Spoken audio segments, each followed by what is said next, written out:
Cheers to episode 160. Cheers. Cheers. Tea. Different Locals kind of Light. tea from Colby. Damn. Twisted tea. I'm drinking the baby tea because This Locals Light is a mush. way better than when we had it last Grant, when we went to the Lions game. I don't know what it was about that day, but it's tasting much better tonight. Was that the Vikings game? Yeah. Yeah. Did I get a Locals Light? Oh, yes. Yes. Oh, that day. I wasn't. That day. Okay. That day. Well, I wasn't going to say it, but yeah, that day. Forget that happens sometimes. Colby, Yeah. he can relate to me. Yeah, I can. Unfortunately. Tonight is Tuesday, March 26th, 8:31 p.m. Eastern. If you're listening, if you're watching, you might notice it's not the usual crew. Evan, let me set the stage. Evan is in South Carolina for spring training. Ben, Colby, you didn't play baseball in high school, did you? Unfortunately not. But I like to say Evan was my coach. Nice. Yeah. Ben, I don't know about you, but I was like, when he told me they do this now, which I feel like I kind of know they started doing this, I was like, damn, that would have been awesome because we never did anything for spring break. Oh, but we didn't travel anywhere, I don't think. And the best thing we did as a team was we went up to a Whitecaps game up in Grand Rapids. I don't even know if you remember that, Grant, but yeah, that was like the only trip we took. So kudos to the program for stepping up their travel. I thought you were going to say B-dubs and Ypsilanti and go through Dundee on the way home. Well, we did that ourselves. I thought that's the best thing we ever did. Yeah, that too. I forgot about that. But yeah, I was like, damn, Evan, we never got to go anywhere for spring break because you always had like a voluntary like game, and no, we had games on spring break. Now I think about it, like we had our first tournament of the year usually, so you couldn't go anywhere. Yeah, I don't remember traveling all that much. It's brutal. So, but anyway, he's in Hilton Head, South Carolina. I gotta ask Evan how recently this has changed because I would have loved to have done this. Yeah, absolutely. I'm wondering he's if it's there. cost free for the students or if they have to pay, but it is what it is. So he's there. Alex will be joining us at some point. We'll get a live burst in like the Kool-Aid Man from Alex because he is working right now. Longer day of work. So to fill in for the whole show, we have listener Ben, who's been on, and listener Colby, who's been on as well before. So I don't know if you guys want to say anything to introduce yourselves or your opening thoughts, but I'll kick it to you guys. Ben, you go ahead first. Sure. Yeah, no, it's been over a year since you've had me, Grant. I thought I messed up last time because I haven't gotten invited back. It's been over a year? Jesus. Yeah, I try to remember, and it was the Big Ten Championship for basketball last year. Connor was on that as well. But yeah, it's been a year, but happy to be back. I am Evan's roommate / tenant, and just a quick intro there. So I'm not recording from the house, though. I'm somewhere else, but happy to be on. I think the last time I was on was it was over a year ago too. It was last football season. I don't remember what the occasion was for the episode, but I remember I gave a prediction for some football game. But yeah, I'm happy to be back and talk Michigan State basketball and college basketball overall. Yes, a lot of ball. That kind of leads into, so like I was saying, Tuesday, March 26th. But I'm going to throw you guys for a curveball because the and tonight to lead the show is not basketball related. It is that NFL kickoffs have changed forever. We'll never see a normal NFL kickoff again. I don't know about you guys. I think I'm okay with it. The design looks okay, but it's going to be very weird to see for like probably the first 12 weeks of the season until it feels normal. Yeah, I'm not going to lie to you. I don't love it right now. Just the few clips of the XFL I've seen, it looks odd. It looks ugly to me. I don't know what it is, but I'm sure like week 5 I'll be completely used to it. But I feel like the Lions do have an advantage. They'll throw Jahmyr Gibbs back there. Pretty good playmaker. I feel like that could be a good opportunity for the Lions in particular. But I don't know what they're trying to do. I watch for offense and defense. I don't really care about kickoff personally, but that's just me. Fair. No, I had just seen a video about it for the first time today. Like a video of the kickoff happening in the XFL. It doesn't. I don't know. It doesn't make a lot of sense to me. I don't know. I don't understand it. I feel like their goal is to try and not hurt players, but I feel like kicking it into a landing zone and then making the players have to run it back feels a little odd, and no touchbacks. I don't know. I don't get it. Yeah, I guess I haven't really listened, or I haven't read into the rules. Are there touchbacks still? Like, can you return kick, or Well, can you? there's touchbacks, but it's like there's a landing zone between like the end zone and the 20-yard line, and if it's kicked into there, you have to return it. And if it goes into touchback, the team gets it at like the 20-yard line or something like that. I don't know. Interesting. I'm not going to sit here and try to explain something I don't know a ton about. I'm curious what you said, Ben. I'm interested to see if teams actually put starting caliber players back there, since it's supposed to be less high collisions. My gut would say probably not to start, but maybe one team will do it. Like one team will just throw back their stud and he'll return a few, and then other teams will copy that. But I think it's still going to be like your return specialists that are going to be back there. Yeah, no, you probably don't want to risk your first round drafts getting back there and you're starting running back, but I don't know. It's a cool idea, an advantage. though. Yeah. All right. Well, start the show with that just because it was wild. The NFL rule changes always hit you out of nowhere. They pretty much make at least one big rule change per year, and you forget like the owners' meetings happening, and then they just get tweeted out by Schefter and Rappaport. Like, oh, I guess we just have completely new rules going into the next year. I didn't even know this was in consideration. I just got my Shefty notification today. I'm like, what? So I was completely blindsided by it. Lions also getting new uniforms. Yes. I don't know. Yes, Colby. Yeah. Before the draft, too, which is very soon. Like, if they're going to be doing that, that's going to be in like 2-3 weeks. So I'm nervous. Let's just say that. I am a notorious like uniform hater of a lot of things. I'm very nervous because I don't want to be the hater that I usually get pegged to be. You are pretty critical, at least in the Michigan group chat. So I'll be curious to get your input on it. Are you going to the draft, Grant? I might. It's still, I want to. I just don't know exactly how I'm going to do it. Yeah. Okay. It's also, this is like, you can't live like this.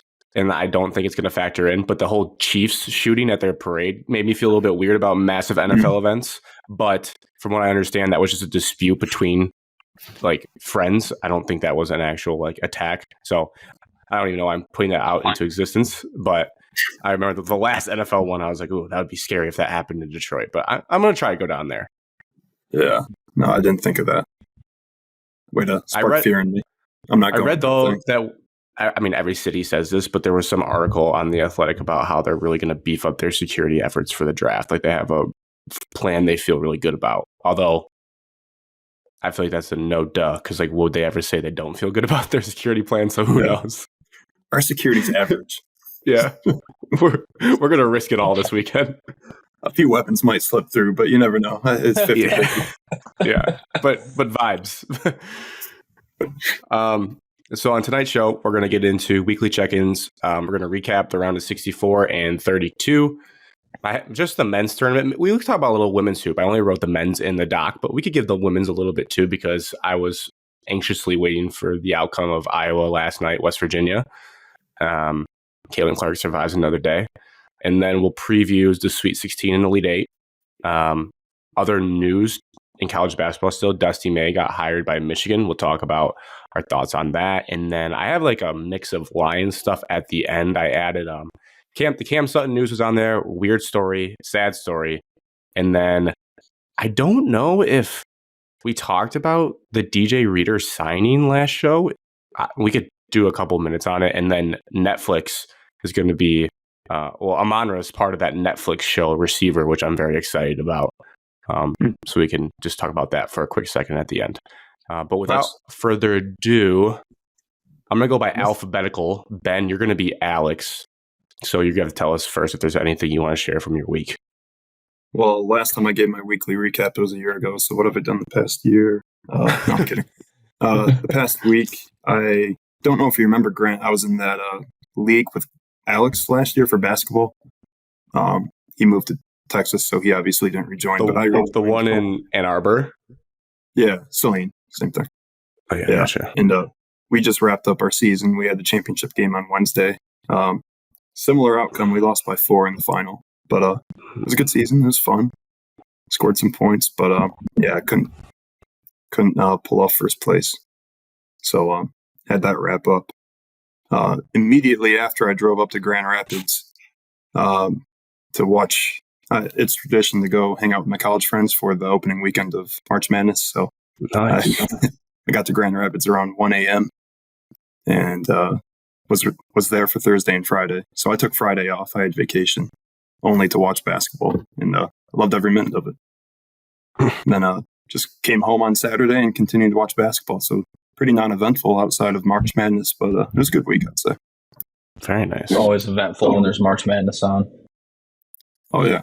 Colby, your week, Big J journalist, down in Charlotte for March Madness. Walk us through that experience.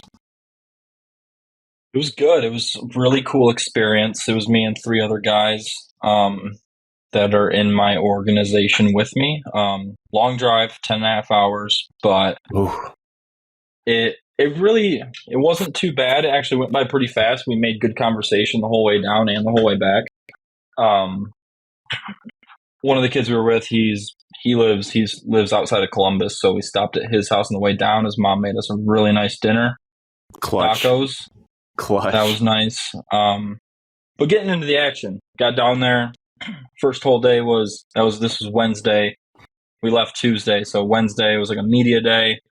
They had interviews with all the players. It was us, Michigan State, North Carolina, Texas, Tennessee, Wagner, Colorado State, and St. Peter's. So all those teams. Press conferences all day the first day, open locker room, open practice. It was cool seeing that. And then the first day of the game, good game to watch, Michigan State, Mississippi. We probably got the worst pot of games to watch because none of the games we really had were close. Colorado State, 11 points in the first half.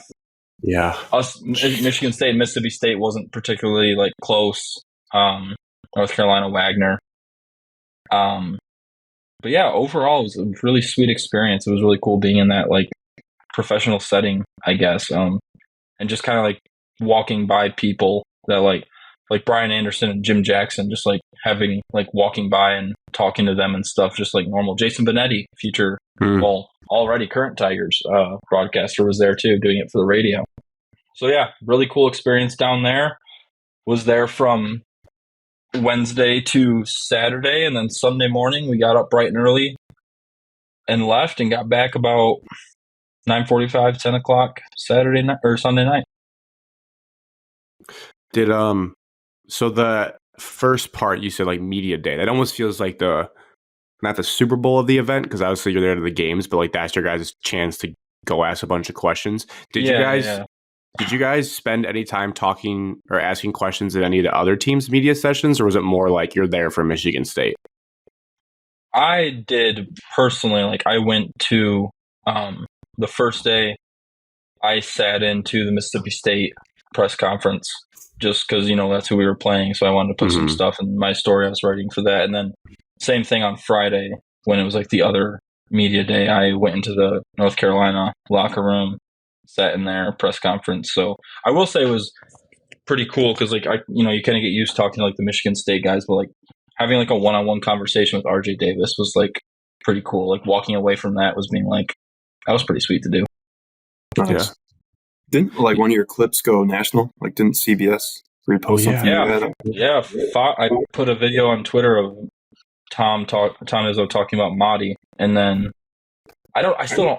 I don't get it because Fox used that video and posted it, but at the time my tweet only had 8 likes when they used it, so I just don't know how they found my tweets. I have 300 followers, so I don't know how they found a random kid's video with 8 likes, but it was cool.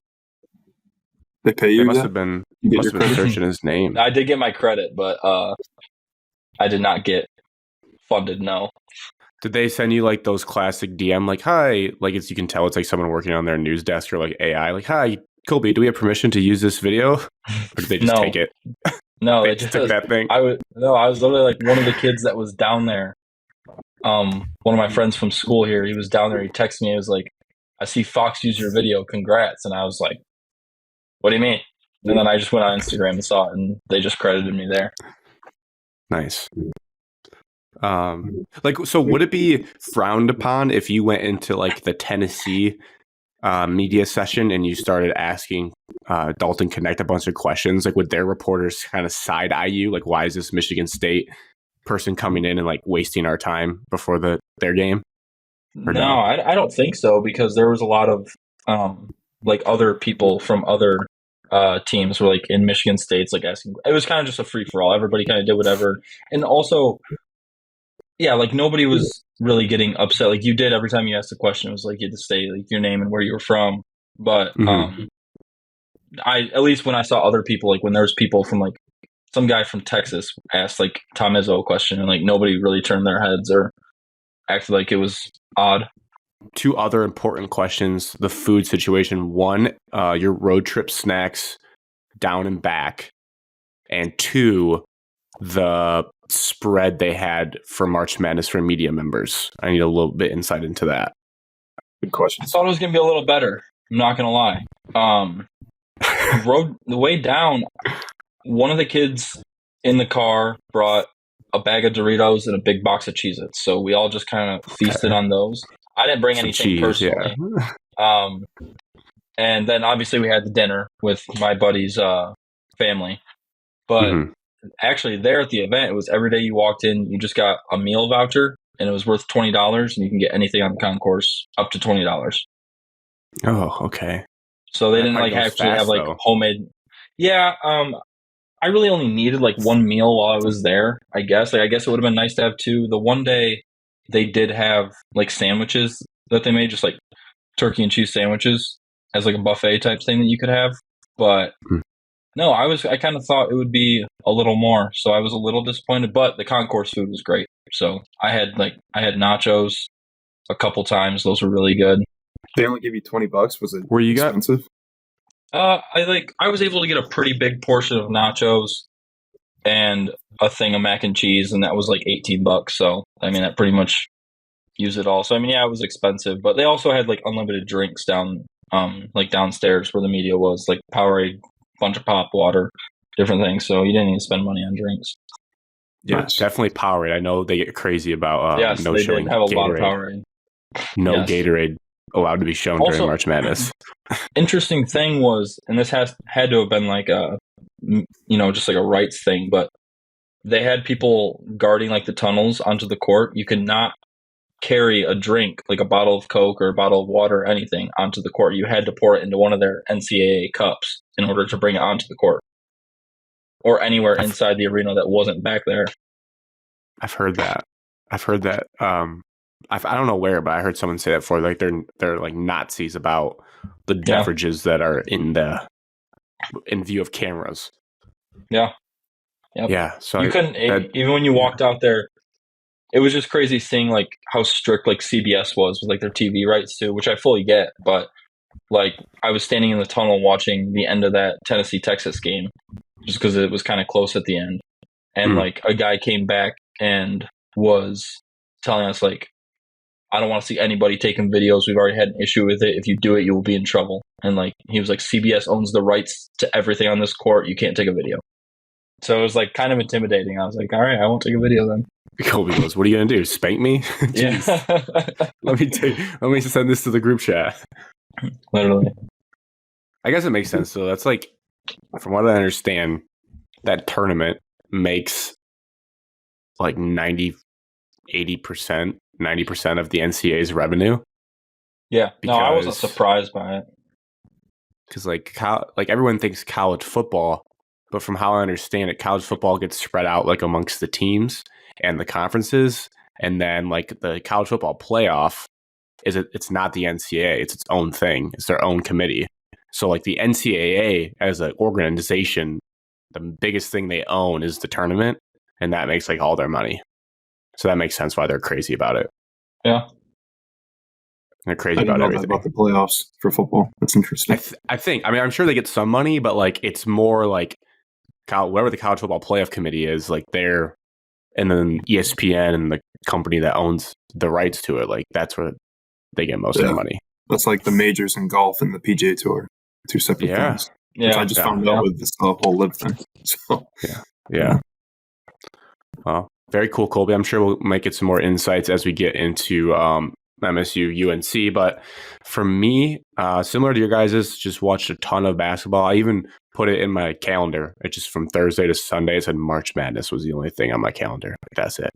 So I'd get home from work, and pretty much both Thursday and Friday, both days I got home from work, there was like great games happening. So just immediately, haven't been to the gym in a little bit between March Madness and then getting kind of sick towards the end. So we're going to have to get back on that horse here.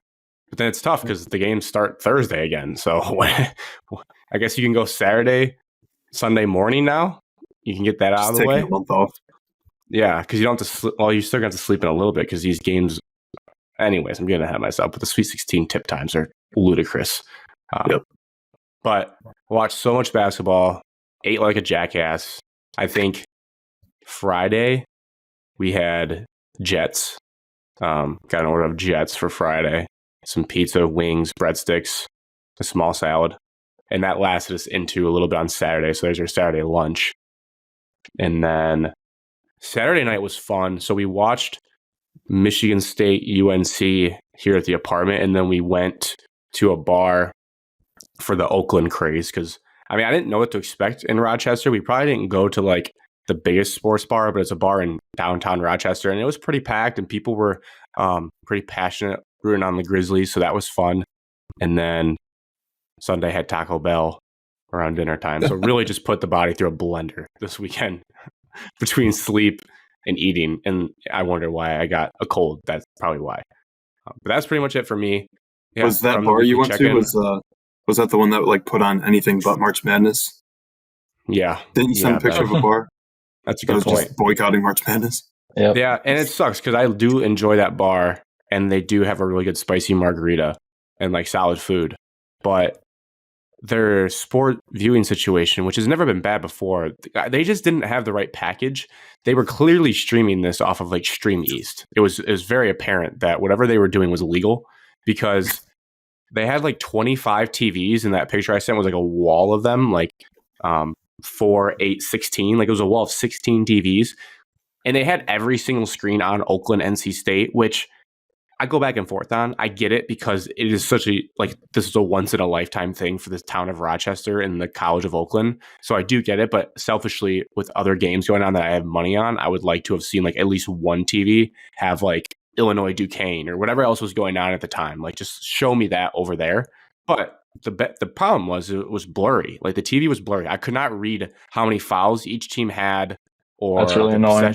Possession arrow. Like in a couple times through the night, Colby, it started buffering. Like 3 times, it just flat out paused, and you got the loading wheel. And I was fucking streaming this illegally. Like, this is not YouTube TV. This is not like they don't have a cable package with Turner because that's not what this would look like. A restaurant in Rochester can't afford a YouTube TV package.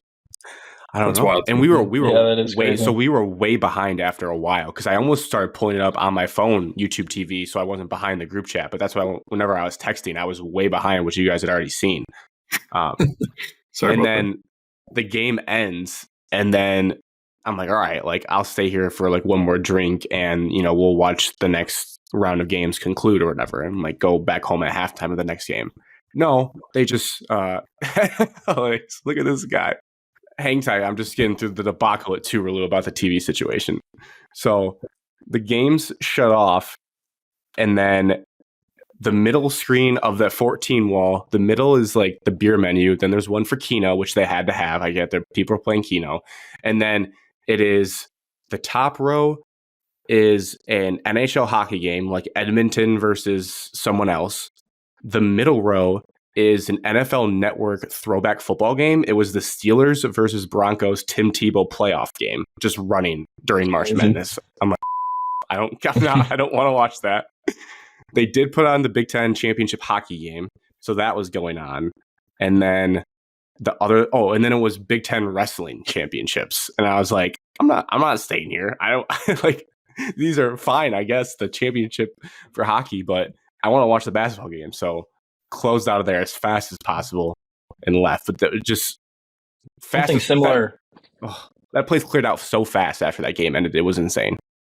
Something similar to you, Grant, how you were saying like it was all in the one game. One thing that was really annoying was like the 2 or 3 TVs that they did have down there, like in the media room, like they just had like Stetson and UConn on those TVs, and there was like other games that were like so good. That was like the only game they had on, and that was pretty annoying. And then when the Oakland game was on, they like would put it up on the jumbotron in the arena, and everybody was going nuts for Oakland. It was sweet. Like every time, like they put him up there, and like Golke made a shot, and the whole play, like you would have thought they were playing in that arena. Like everybody was going crazy. It was sweet. Was that the Kentucky one, or is that the NC State one? The Kentucky game. The Kentucky one, sorry. That was, a couple days before, but. That's sweet. Alex, welcome in. Would you like to tell us about your week at all? We're about to transition to college hoops, but I imagine you watched a lot of hoops as well. I just watched college basketball the entire time. Nice. All right, let's get into it. We got storylines, outcomes, upsets, takeaways, lessons learned, anything. I'll start us off. The biggest lesson I had in general from this weekend is to bet the favorites. That is what I will take away from this forever. Until it bites me in the ass. But just bet the favorites. Last year was like interesting. all underdogs. Yeah. I find it interesting that like everybody got super upset last year with like all the underdogs and people wanted the chalk, and then this year we get all chalk, and I see tweets of people saying like, God, this one feels boring since it's so chalk. It's like, well, last year you were upset about it being the other way around, so what do you want? Yeah. Sweet 16 full of chalk is much better than a bunch of 9 seeds. Did you guys watch the Final Four last year? I did. There was a buzzer beater. People forget there was a buzzer beater. A very forgettable, correct, a very forgettable buzzer beater. How tuned in were you for the Final Four last year? I was drunk. Not as tuned in. Not as tuned in as I would have been before. Now, if you're getting 2 heavyweights, like when North Carolina and Duke played a couple years ago, that's much better. It's much better basketball. Top I can't get behind San Diego State and Florida Atlantic playing in the Final Four. It's just not real. Yep. Well, watch your mouth about Dusty May. I forgot. I forgot. That's on me. No, it's a pretty good slate this upcoming week, though. I'm excited to watch another 12 hours each day. So good. Yeah. So good. Yeah, and to Colby's point, not to, get too mad. We're all college basketball fans, but I have no time for the people that say it's been boring so far. I don't know if they're just not gambling right. I've been thoroughly entertained for a lot of games. And even if you weren't gambling, you still had Golke with the performance of a lifetime. Like, what else do you need? And then you have Yale take down Auburn, who was, I know they had UConn, but like if you looked at all the big time metrics, they were like top end, like the most underseeded 4 seed in a while. And they were like right up there to give UConn a run for their money in the Sweet 16. They get bounced by an Ivy League school. You have, there wasn't any traditional like Loyola Chicago buzzer beaters, but well, Sunday night we did then get Texas A&M Houston, which was the drunkest game nuts for a while. Our boy Wade, we'll get to him, but shout out that this whole night, like everything. I don't know, and again, a lot of it had to do because I was betting, so every like the scrubs entering the game for the Purdue mattered so much that every game was awesome, and I think we're in line for a generational like Sweet 16 Elite 8, like some really good basketball games. I'm very excited. We deserve it. We do. I think someone said this is the first time since 2019 that all the 1s and 2s have made it to the second weekend, which is great. That's a good break. We had like 3 or so tournaments off where there was some chaos, and now we get all the big boys in, and I'm ready to go. Can you name the teams and the seeds of the 2019 Final Four? Grant, you specifically. Oh, the teams, I think I have it. I think it's Virginia, Auburn, Michigan State, Texas Tech. Okay, now there's seats. Virginia's a 1. Yeah. Auburn was a 3. No. Was it? A 5. Auburn was a 5. 5. Auburn was a 5. Yeah. Texas Tech was a 3. Yes. Yes. And you were a 2. Yes. Great job, Nice. Nerd. You're a nerd. Nice. Kyle Guy got fouled, made 3 big ones in a row. That was electric. That was I remember garbage. that happening. Any others? Big takeaways or big picture stuff you guys have? I did not gamble. That needs to be on the record because that's Why? illegal. It's illegal, Ben. Just get a VPN. So it's Cheat the system. So is Pornhub in Texas. I also, this weekend. so Yeah. there's no gambling from me, despite everyone else gambling. I had the will biggest say, roller coaster of gambling this weekend. It was nuts. While I'm very grateful for the experience I had the past week, it sucked not being able to just sit there on my couch and just watch game after game after game after game for 4 days in a row. I didn't really get that experience, but like I said, still wouldn't pass up the experience I had. Conference-wise, I think we learned that San Diego State is in its own tier of Mountain West. Like they've grown out of the Mountain West, but the Mountain West is still ass. And we have a clip of Alex from previous shows reminding us that the Mountain West is full of shit, and to never take them seriously until proven otherwise, except for San Diego State. I've also seen a fun thing about San Diego State, though, and it's that even though they have been like the most successful Mountain West team, like if you look at all of their wins, like in however like the last 10 years or whatever, the Mountain West, like most like all of their wins have came over like between 11 and like 14 seeds. Or Except like they beat the number 1 overall seed last year, Colby. Yes, so you I know. can't discredit them. There was an outlier. There was an outlier in the tweet. I can't remember exactly what it was word for word, but I remember looking at it being like, oh, even San Diego State has like a lot of wins where it's like, did they really beat good teams? They're a good basketball team. They are. I'll And give a it to good them. program. And they have been for a while. Good football program too. Once led by Brady. The rest of the Mountain West, trash. Trash. They don't win anything. They're garbage. Yep. I have a couple things I'd like to apologize for or retract. Credit to me.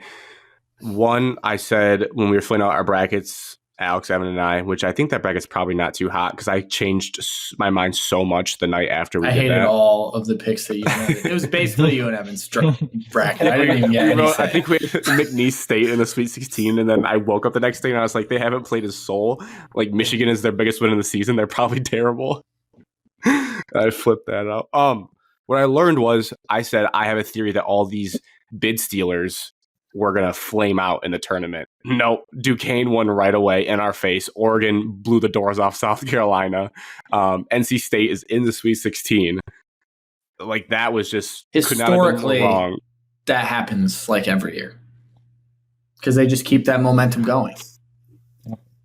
Yeah, remember Oregon State a few years ago. I thought since they were such like poor teams in their conference over the full season that was just like a flash in the pan and they'd come crumbling down when they play teams that had done more, and was totally wrong. My other redaction was I said Nevada versus Dayton was a game I would give 0 shits about. That actually was a pretty exciting game. So I would like to apologize to those two teams. That was a cool game. Okay, that game was actually terrible for the first 30 minutes. I had to get up and go on a booze run. It was so bad, but Dayton figured it out. As a better of the game, I had to walk away, and it worked out for me. That was the group chat was electric at that point. I'll just say that. Did you guys let the people know who's winning in the bracket by chance, or not yet? Any updates on that? But it's Jason is at the top with Ben, but Jason's champion's out, so it's really Ben. I would say right now is in the top. It's a 4-way tie, I believe. Yeah, I'm pretty sure I'm in first, Grant, and that was disrespectful. Is that? I thought Ben was. We're tied. Yeah. Oh. Yeah. They list his name first. I don't know. I didn't read all the points. Also, in my work bracket, what's our lead point total in our this bracket? Like, what's the highest? I feel like Ben's all over it right now. 480. ESPN signed me out, so I lost it. Like the highest points gotten so far. Yeah. Yeah, you, Jason, you guys are all tied at 480. 480, yeah. I have 520 in my work bracket. Whoa. Crazy. Whoa. I think it's the best bracket like, I've ever made. That's just like 2 more games, isn't it? It's like 99.6 or something. I have 15 of 16 Sweet 16 teams correct. It's pretty good. Are you like top 100 in the world? I was like 66,000th. Pretty good. Out of like 4.3 million, so that's pretty good. Do you have money on it? Bragging rights? What do you got? You can't gamble. It's just sorry, it's work. You can't. I'm not sure. The Big East, absolute robbery. Again, feels good that they're all in the Sweet 16. They should have had more teams in. Seton Hall would have at least beat a team this tournament. So that was total BS from the jump. And I'm glad that my conference has 3 of the teams in the Sweet 16. Respectfully. Before you. I don't know. Creighton looked pretty bad. That's just Creighton, Alex. It was just a bad shooting night. And I'm glad you got UConn- and stole the win. UConn, very good. Marquette didn't beat anybody. Creighton didn't look very good. Is the Big East good, Marquette. Or is UConn just awesome? Both are true. No, I don't think so. Both, yes to both. I think that it's just UConn.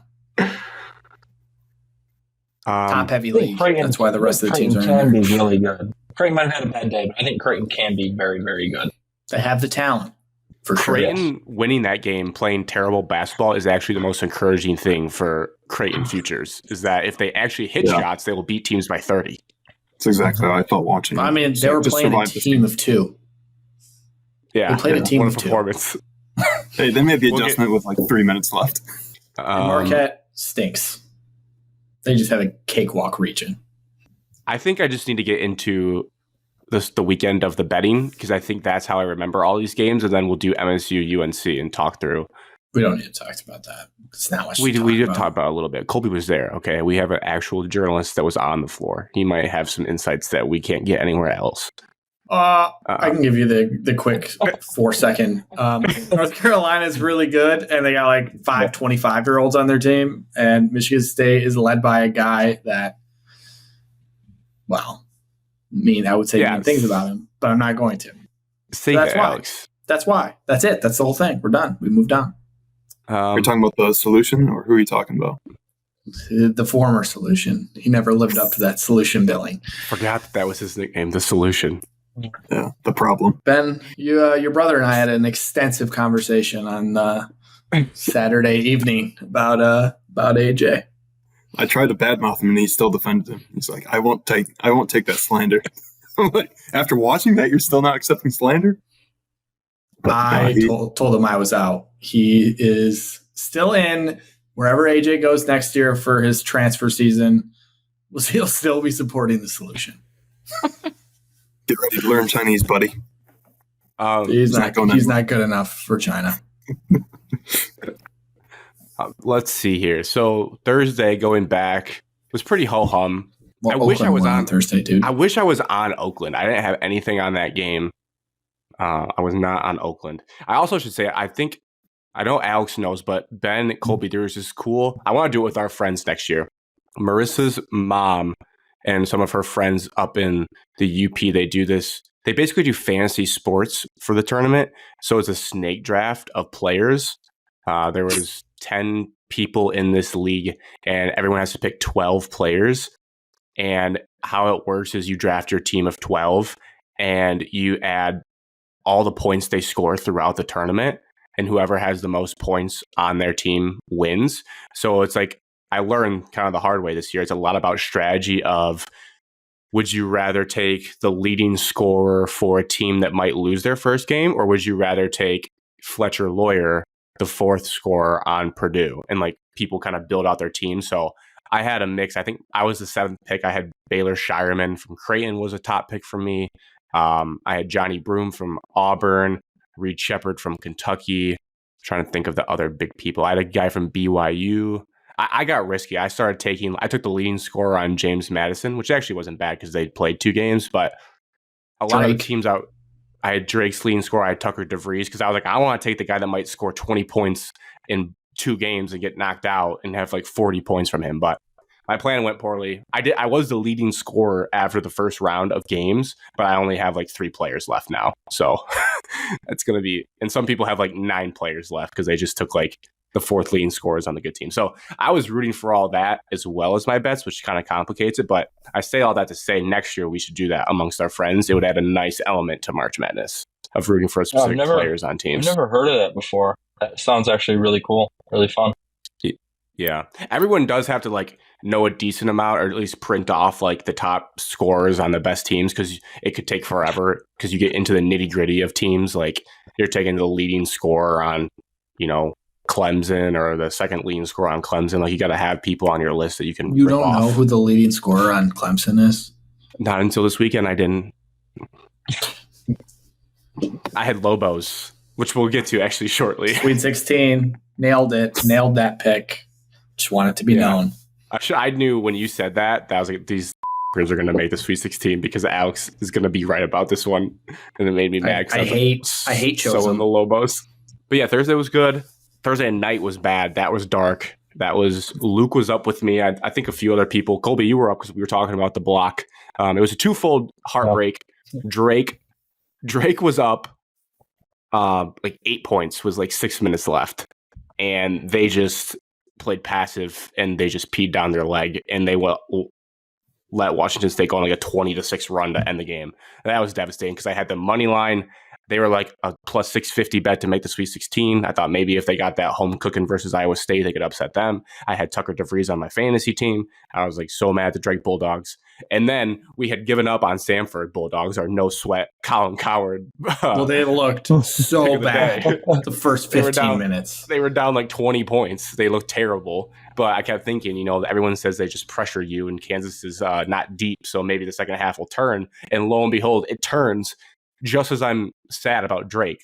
So I'm like, fine, I'll root on the Bulldogs. Let's switch quick. And they get all the way back, like to where they are. I don't even know if they may have taken the lead at one point, at least tied it. Yeah, they did take like a 1 point lead late.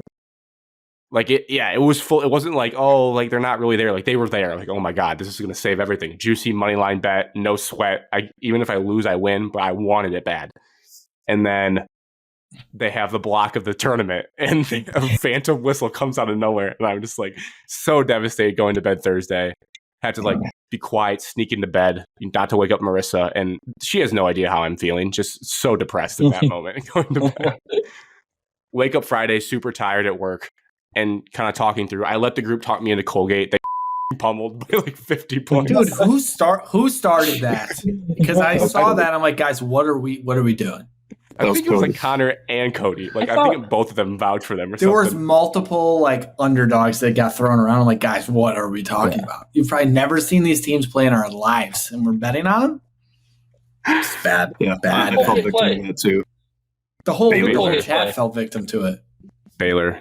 They got ran out of the gym. Alex, they hit like 23s. Didn't you say that like Baylor doesn't play defense? Colgate? I said Colgate's been to the tournament like 4 years in a row because they have like the 10th active longest streak or something. Yeah. And I was like, that's all I know about them. They get housed in every game. No, let me read this because Alex did sell them because I even said why Colgate. I could not understand. I was just guessing that's why everyone was picking them. I didn't know anything about them other than the 2 things I said. Baylor's defense is poopy. Why Colgate? You said lots of tournament experience. Baylor doesn't play defense. Sold me. I wasn't telling you to bet them. I was just telling you why everyone else was. I was fully against that.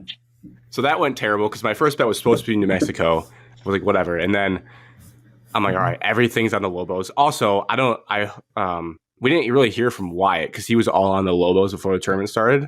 I was hoping he'd come in to rally the troops. I don't think that would have helped the Lobos anyways. Garbage team.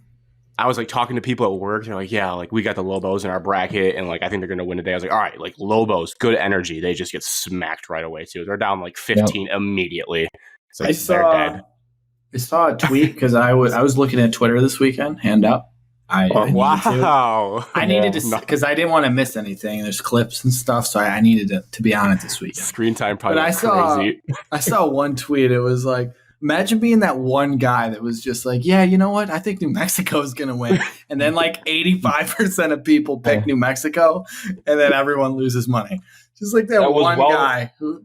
That was a well-renowned Lansing State Journal columnist, Graham Couch, that tweeted that out.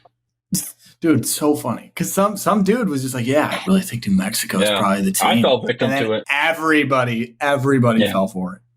I fell victim to it, but also I had a streak of betting on Clemson in the early college basketball where I bet on them like 3 games in a row, and they lost me 3 games in a row, so I said I'd never bet on that team again. And so, like, come tournament time, I saw Clemson, I knew I was picking against them. I can't wait for Arizona to destroy Clemson because I still think they're garbage. But anyways. And then I had Johnny Broom in my player bracket, so I want Auburn to win. Anyways, I bet them spread. I have Connor throwing a Yale in my face, which I should have known when that rhymed that I was doomed. So I was actually happy for them because that's a great moment with the boys. They go and do Snow Angels. They deserve that. But I get home from work, rush home. Also, Marissa's, sister, brother-in-law, at Auburn, like they're huge Auburn. So that's just bad vibes for everybody involved in that situation. They lose, and they lost horrendously. Like they just lost every bit of composure, couldn't make free throws. And then I also had Florida money line pretty hefty. They come back, they hit that crazy 3, and then they go to OT and lose. And I was like mother effing the TV. I was like, they sucked me all the way back in to lose this game. So that was the lowest point, probably Thursday night into Friday dinner time was the lowest I've been. We're not even to Friday yet. Or we are? This is where it turns. No, we're at I thought Friday. that Auburn in Colorado was So what about? Was anybody on FAU? No. When that guy just took the worst final buzzer beater attempt I've ever seen in my life. I hit his player prop over, and he. Oh yeah, Janelle Davis. Yeah, he had 11 points. He might be, but oh my god, he got just this wide open layup with 2 seconds left, meaningless layup, and it covered for me. I was pretty excited about that. But his basketball IQ is low. I was watching him all game. He was just walking around. He gave like 0 effort. He just did not. NCAA tournament did not care. He was really good last year. That's all I knew his name. And yeah, the one game he showed up for this year, he didn't really show up for. So, go Cats. So then I did what every gambler is not supposed to do. I deposited more money into DraftKings. I didn't quit. So I said, I'm going out. You were done. I was like down $130 easy, like just from gambling, which I mean, it's not a crazy amount, but when you're only betting like $10 a game, like that's a lot of losses in a row to like lose that. Yeah. Like I was fucking dead. So I put 50 more in, and instead of spreading it out, I just put all 50 on Purdue spread. I said, if they just can't blow this team out, then I don't deserve to bet anymore. And they really didn't deserve to win. It was one of the more miraculous hits I've ever had. They were never covering the number ever. They pulled their starters with like 6 minutes left in the game. And such a good moment. These kids are just walking out like, who are these kids? Who are these white kids from Indiana? Like they were bad. Athletic than Fletcher Lawyer. They look horrendous. Like Tecumseh High School. They get a rebound, and Grambling's not quitting. I kept saying, I was like, can this team just quit? They're a 16 seed. They have no just stop playing. They were taking it to the rack every single time they touched it. It was ridiculous. So there's like 30 seconds left. They kick the pass up to number 34 on Purdue. I look this kid up. He's made 2 threes in his entire college career. He's played like in 7 games. He barely ever comes in. This was his like second 3 he's ever made. He whaps his 3 to get to 28, to cover 27.5. And then Purdue gets a stand against Grambling and we cover the number. And we're fully back on from that moment because we hit that. And I had taken Texas A&M to beat Nebraska because I thought they were just going to overmatch them and they were blowing them out. And I'm like, all right, things are turning around. And then, not to go on the ramp. And then it was like, all right, we're going to back the good teams. But there was a weird circumstance on Friday night where the underdogs looked a little tasty that night, where people were like, JMU's going to beat Wisconsin. We all hate Wisconsin. Let's take them. That was easy. And then Hunter hasn't spoken all day. He goes Grand Canyon money line. I said, if Hunter's saying He's still in the chat. if that's his only thing he's saying all day, I'm taking that. I have to take that. So Always take forget that. Hunter's in there, and then Hunter sent the Grand Canyon. I was like, hell yeah. Yeah, like I'm in. And then after Connor had his whale yale, he's pumping up Utah State. I'm like, I don't love it, but let's do it. And they just blow the doors off of TCU as well. So I we were hated that pick. sky high. So did I, Alex. So did Friday I. night. I hated it. Connor was just talking about it all day. I'm like, God, that's such a bad pick. Oh, there he is. Yeah, I know. What is What are it? the odds? Oh, yeah, that's fun. I just And We're talking about Utah State right now. Hey, Colby, this is a live podcast, dude. Let's learn how to podcast. Sorry. No, I liked it, Colby. so I just want to say whale my on Sunday. my 10-0 run on Thursday Oh yeah, man. instantly took a turn because of Golke. So I had a question for you guys. I wanted to ask: has gambling ruined pure joy of sports? Because I was actively rooting for Kentucky against Oakland, which never in my right mind would I do that unless I had money on it. I was actually getting sad when Golke was making shots, and it was an incredible performance. So is gambling kind of like ruined sports in a way? I mean, I don't know.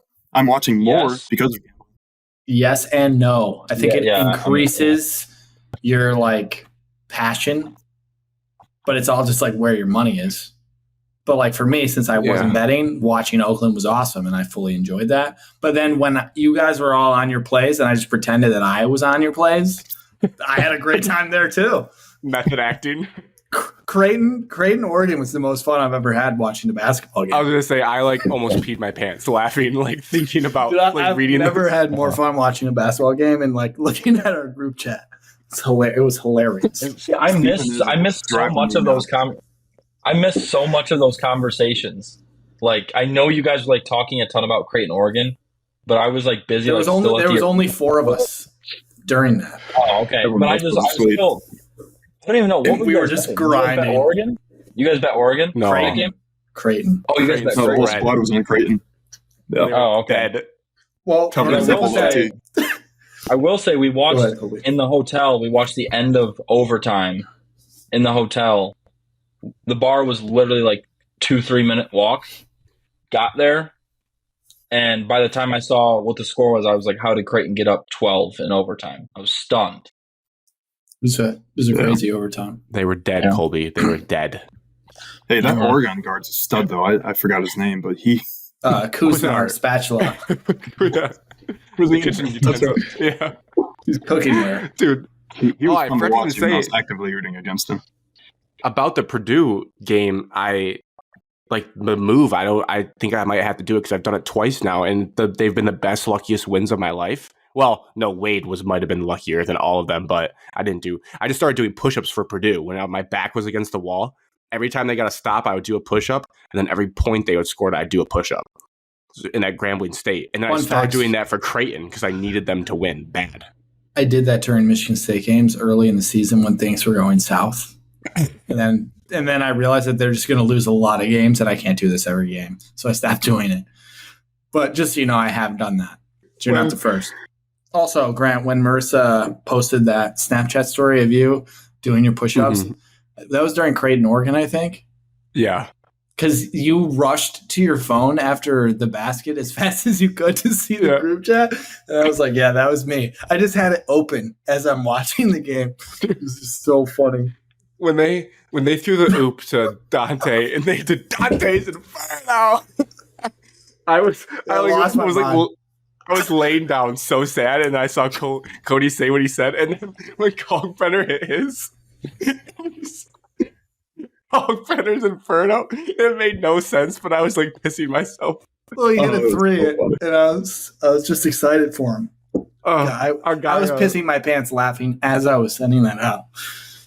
Stephen Robbie Ashworth was just like the most chaotic player.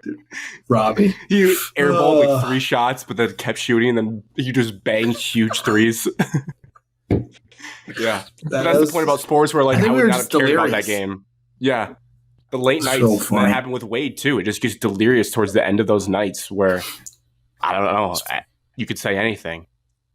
And then Sunday went up into the mouth of the whale and killed that whale with Utah State. Purdue just absolutely buried them.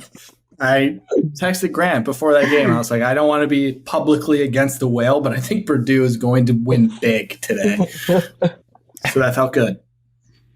And then UConn was easy. San Diego State was easy. Like, I just started backing teams that I thought were going to blow people out. Grand Canyon, that game was crazy. That Grand Canyon didn't have a chance to win that. Smashed. Dude, they were just going up and down the floor, and Robbie Hummel was like, I don't even know what I'm watching. It was just so chaotic.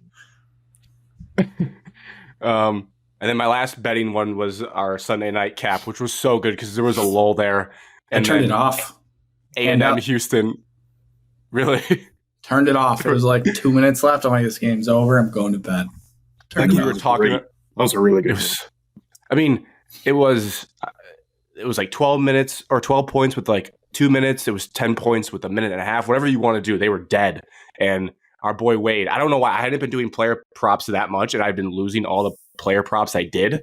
I just was like, I think like he scored 34 against them. I know he can score against them. He was good the first game in that same arena. Why wouldn't he get to 18? And felt like Vegas knew something I didn't, because he just sucked. Like, he couldn't make a single shot. The other players on their team weren't even passing him the ball because they knew he was like off. And he was at like 6 points late into the second half. And somehow he hits a couple threes, and that kid hits the buzzer beater, which was banana lands, like a bounce pass from the baseline to go to OT. And we somehow hit Wade, which we had no business. He was 5 of 26, 3 of 13 from 3, and got to 18 points somehow. Just nuts. Yeah, that pass didn't get enough credit. That was such a difficult pass in that moment to make. Obviously, the shot was the highlight, but so we have 4 games Thursday, 4 games Friday. Good Fridays. So Thursday night is just a good time. Exactly. You said you're off Friday? Yeah, it's Good Friday. I don't have Friday off. Oh.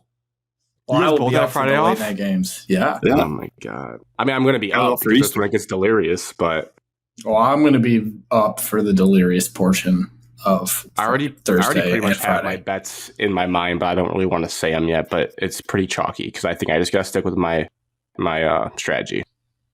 Creighton ties you over. I don't even know the line. With my bracket now that we get to the Sweet 16. Yeah, and the popular bets. If everyone's on Creighton again, like I will be there for Robbie. They're going to hit their shots this time. Tennessee didn't play very well against Texas, so take the over. Both those teams kind of suck, in my opinion. The game in the state, Michigan State, UNC. I mean, I guess we don't have to really talk about Mississippi State, do we? Unless Colby has anything cool from on-site that they kind of blew their doors off relatively early. No, I mean, it wasn't too crazy. I mean, just like right when it started, it was like, holy cow, like I'm here. Like, this is cool. But as far as like the environment in the game, it was nothing special. It felt like Michigan State was in control pretty much the entire time. There was a brief, like, some point, like early second half, maybe Mississippi State cut it to like 6. And I was like, all right, maybe here we go again. But Michigan State pulled away. So never trailed. Yeah. It's fun when you win games like that. It is very fun. Yeah. The sneaky part too, getting into the next one, I said this to Marissa. I was like, playing a 1 seed sucks because it is what it is. But the sneaky part they don't talk about is how much more it sucks because of the crowd aspect. Where you're so screwed. You're just a road game. And MSU travels so well, but it was like 5 minutes from their campus. It was a full on home game. I'm sure Colby can speak to that, but it was like, and then for the Purdue game, I was like, oh my God, they're going to blow the roof off of Bankers Life Fieldhouse. Every Purdue game was loud. Yeah, it was brutal for Michigan State because they travel No, it's not brutal for them, Grant. They earned that by garbage regular season play and losing. Right. If you're 10 or 11, you don't have to deal with that because you get a 2 seed that's like, like you play Iowa State in North Carolina, for example, like you're like, like this isn't that bad. We'll have more fans than them. Like last year when we played Marquette and Columbus. Yep. Yeah. And then we had a home game and won. Yeah, that'd be cool. Be better. Regular season would be the only answer to that. How electric was the Tyson Walker transition 3 in the first half that started building that lead. That it was sweet. Moment. It was sweet. Obviously being journalist, where everyone's sitting, obviously there's no cheering. No cheering. So I'm just sitting there cheering, I just sit there and I'm like, I do a pretty good job of it. I'm not outwardly doing anything, but I'll just sit there and clench my fist. But when Tyson gets that transition 3, and it was I wanted to scream so bad. Everybody, that whole place it really didn't get that loud, obviously, because the place was mainly Carolina fans. But the Michigan State fans that did show up, you could hear them loud and clear. I'm picturing, I'll never get this out of my head because of that Creighton thing. I'm picturing Colby standing up going, "Walker's Inferno!" from the press box. Yeah, I would be booted out of the arena pretty fast. No cheering, please. But as far as the environment for Carolina, it was, obviously you guys saw on TV, but it was one of the louder sporting events, at least basketball games I've been to. It was pretty insane. I read.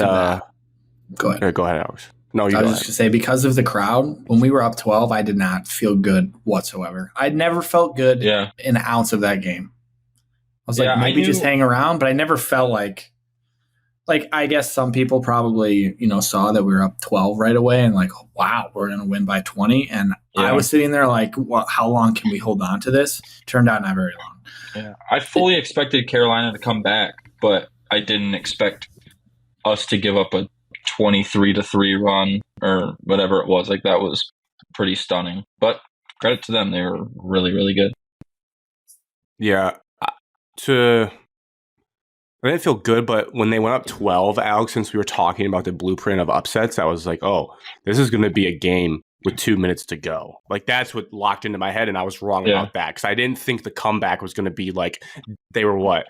I think it was they were down 8 at one point and then up 9 by the end of the second. By the end of the half, it just totally flipped.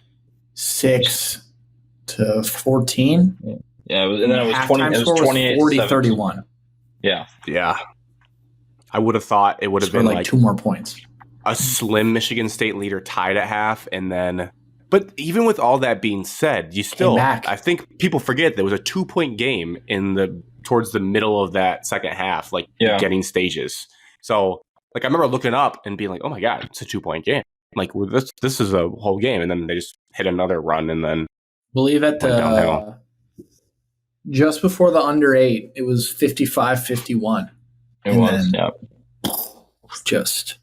Aikens started hitting those. He hit those back-to-back threes there in the second half, and I was like, if Aikens keeps it up here in the second half, they can keep this a game until the end. Even in the beginning when Mahdi was playing really well. Mahdi was playing like that. I was like, well, if he plays like this the whole game, we might be able to do something down low. No one thought that was going to happen. He never really got back in the game either. Right. He sat for the next 15 minutes after. Right, yeah. Strange to me. Yeah, but then Aikens, I guess back to him, the first half, he felt non-existent, not really moving around the court. And then he hit those 2 threes in the second half. I was like, all right, he's got confidence. If he shoots like this, we're going to be in this game till the end. And it just didn't happen. We already know what happened. The reason the game was lost is very clear, and we have not mentioned who that was about. Who? Number 11 for Michigan State had probably the worst game of his entire career. He played no defense. He ran his mouth the entire game and pissed everybody off. He got blocked 7 times. They keep getting blocked. I remember that. He did nothing. He did nothing. And bad news, our backup, he got shot. And then the other backup who just moved over to point guard, Trey Holloman, he was horrible. So the point guard position, very bad. And they had a point guard who we didn't even guard. We did not even guard him. I know, that was electric part of the game, and they kept letting Cadeau shoot. It was let him shoot, and he just kept missing. It was great. He never made one. But, it's disappointing that your senior point guard looks like that in a game you need to win. I want to know. Go ahead, Grant. Sorry. I was going to say I read a piece from, I think, North Carolina's writer on The Athletic about the inside, the huddle type stuff from North Carolina that he picked up. And it was when you guys had went up 12, I think, like Hubert Davis didn't even talk about basketball. He just started ripping his team, saying like we can't even talk about X's and O's until you join the fight that's going on out there, and like just lit into them, which helped them. But then it got into the X's and O's, and they kept running.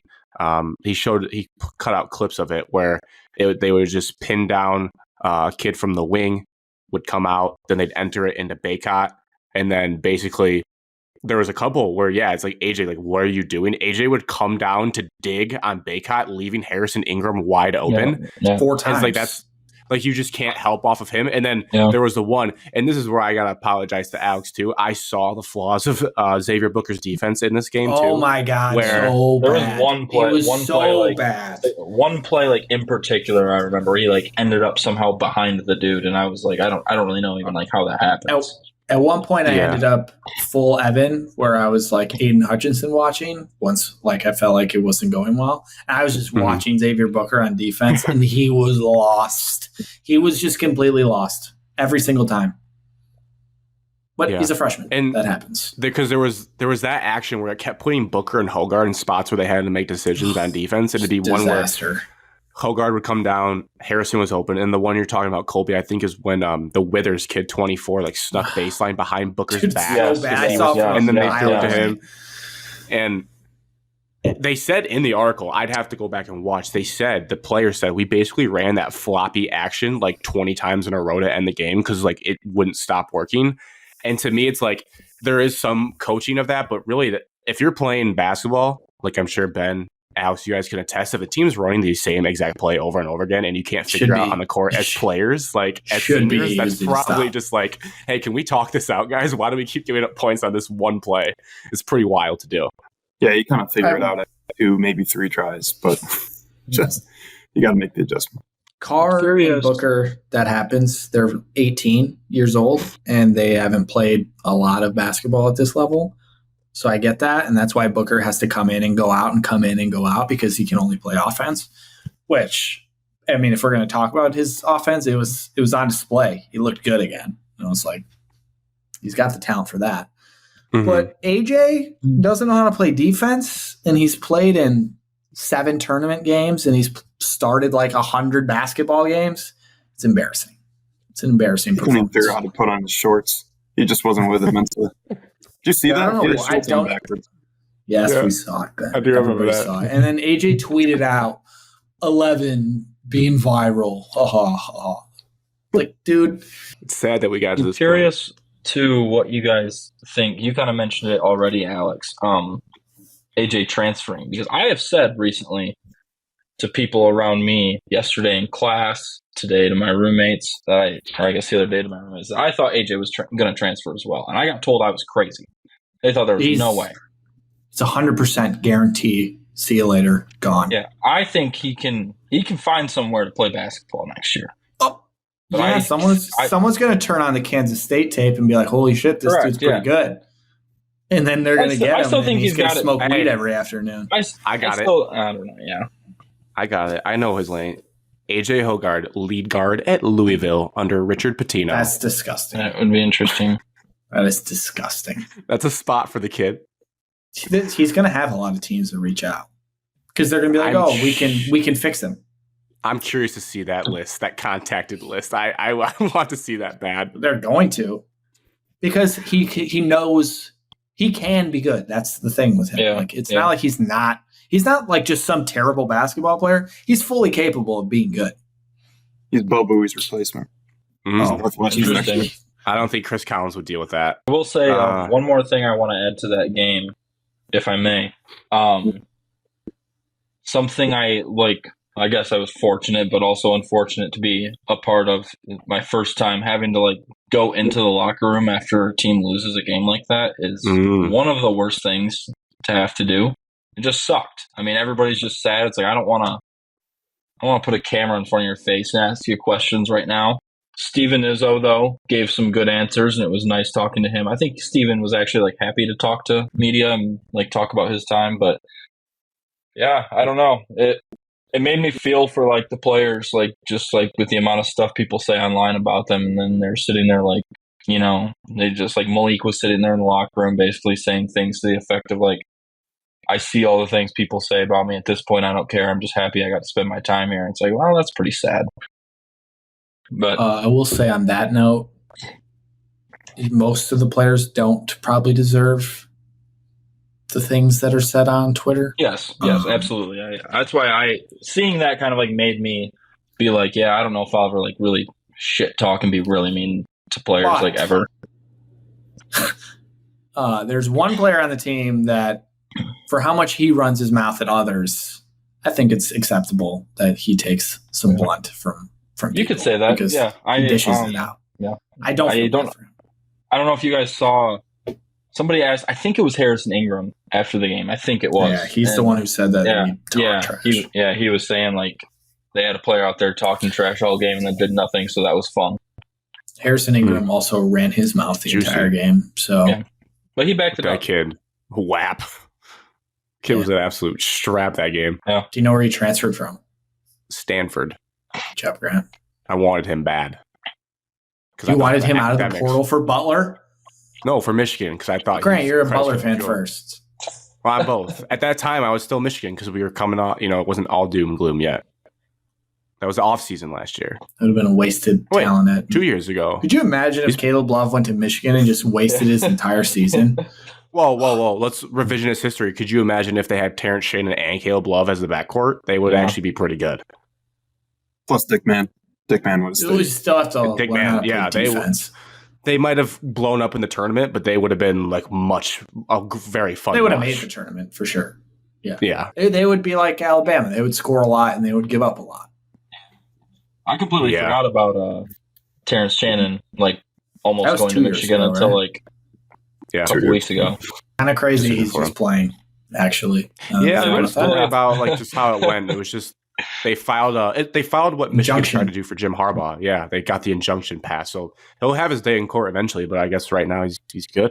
So also Dickinson, that when I saw it was Gonzaga and that Nemhard kid that was at Creighton that transferred out, I was like, they're gonna pick and roll him to death, and they did absolutely that. So it's 2 different colored shoes. What does this guy think he is? He wore a ski mask into Wisconsin, Alex. That's the least like testy thing he's ever done. I didn't really see much of Dickinson this year, other than the occasional Super Tuesday Kansas basketball game.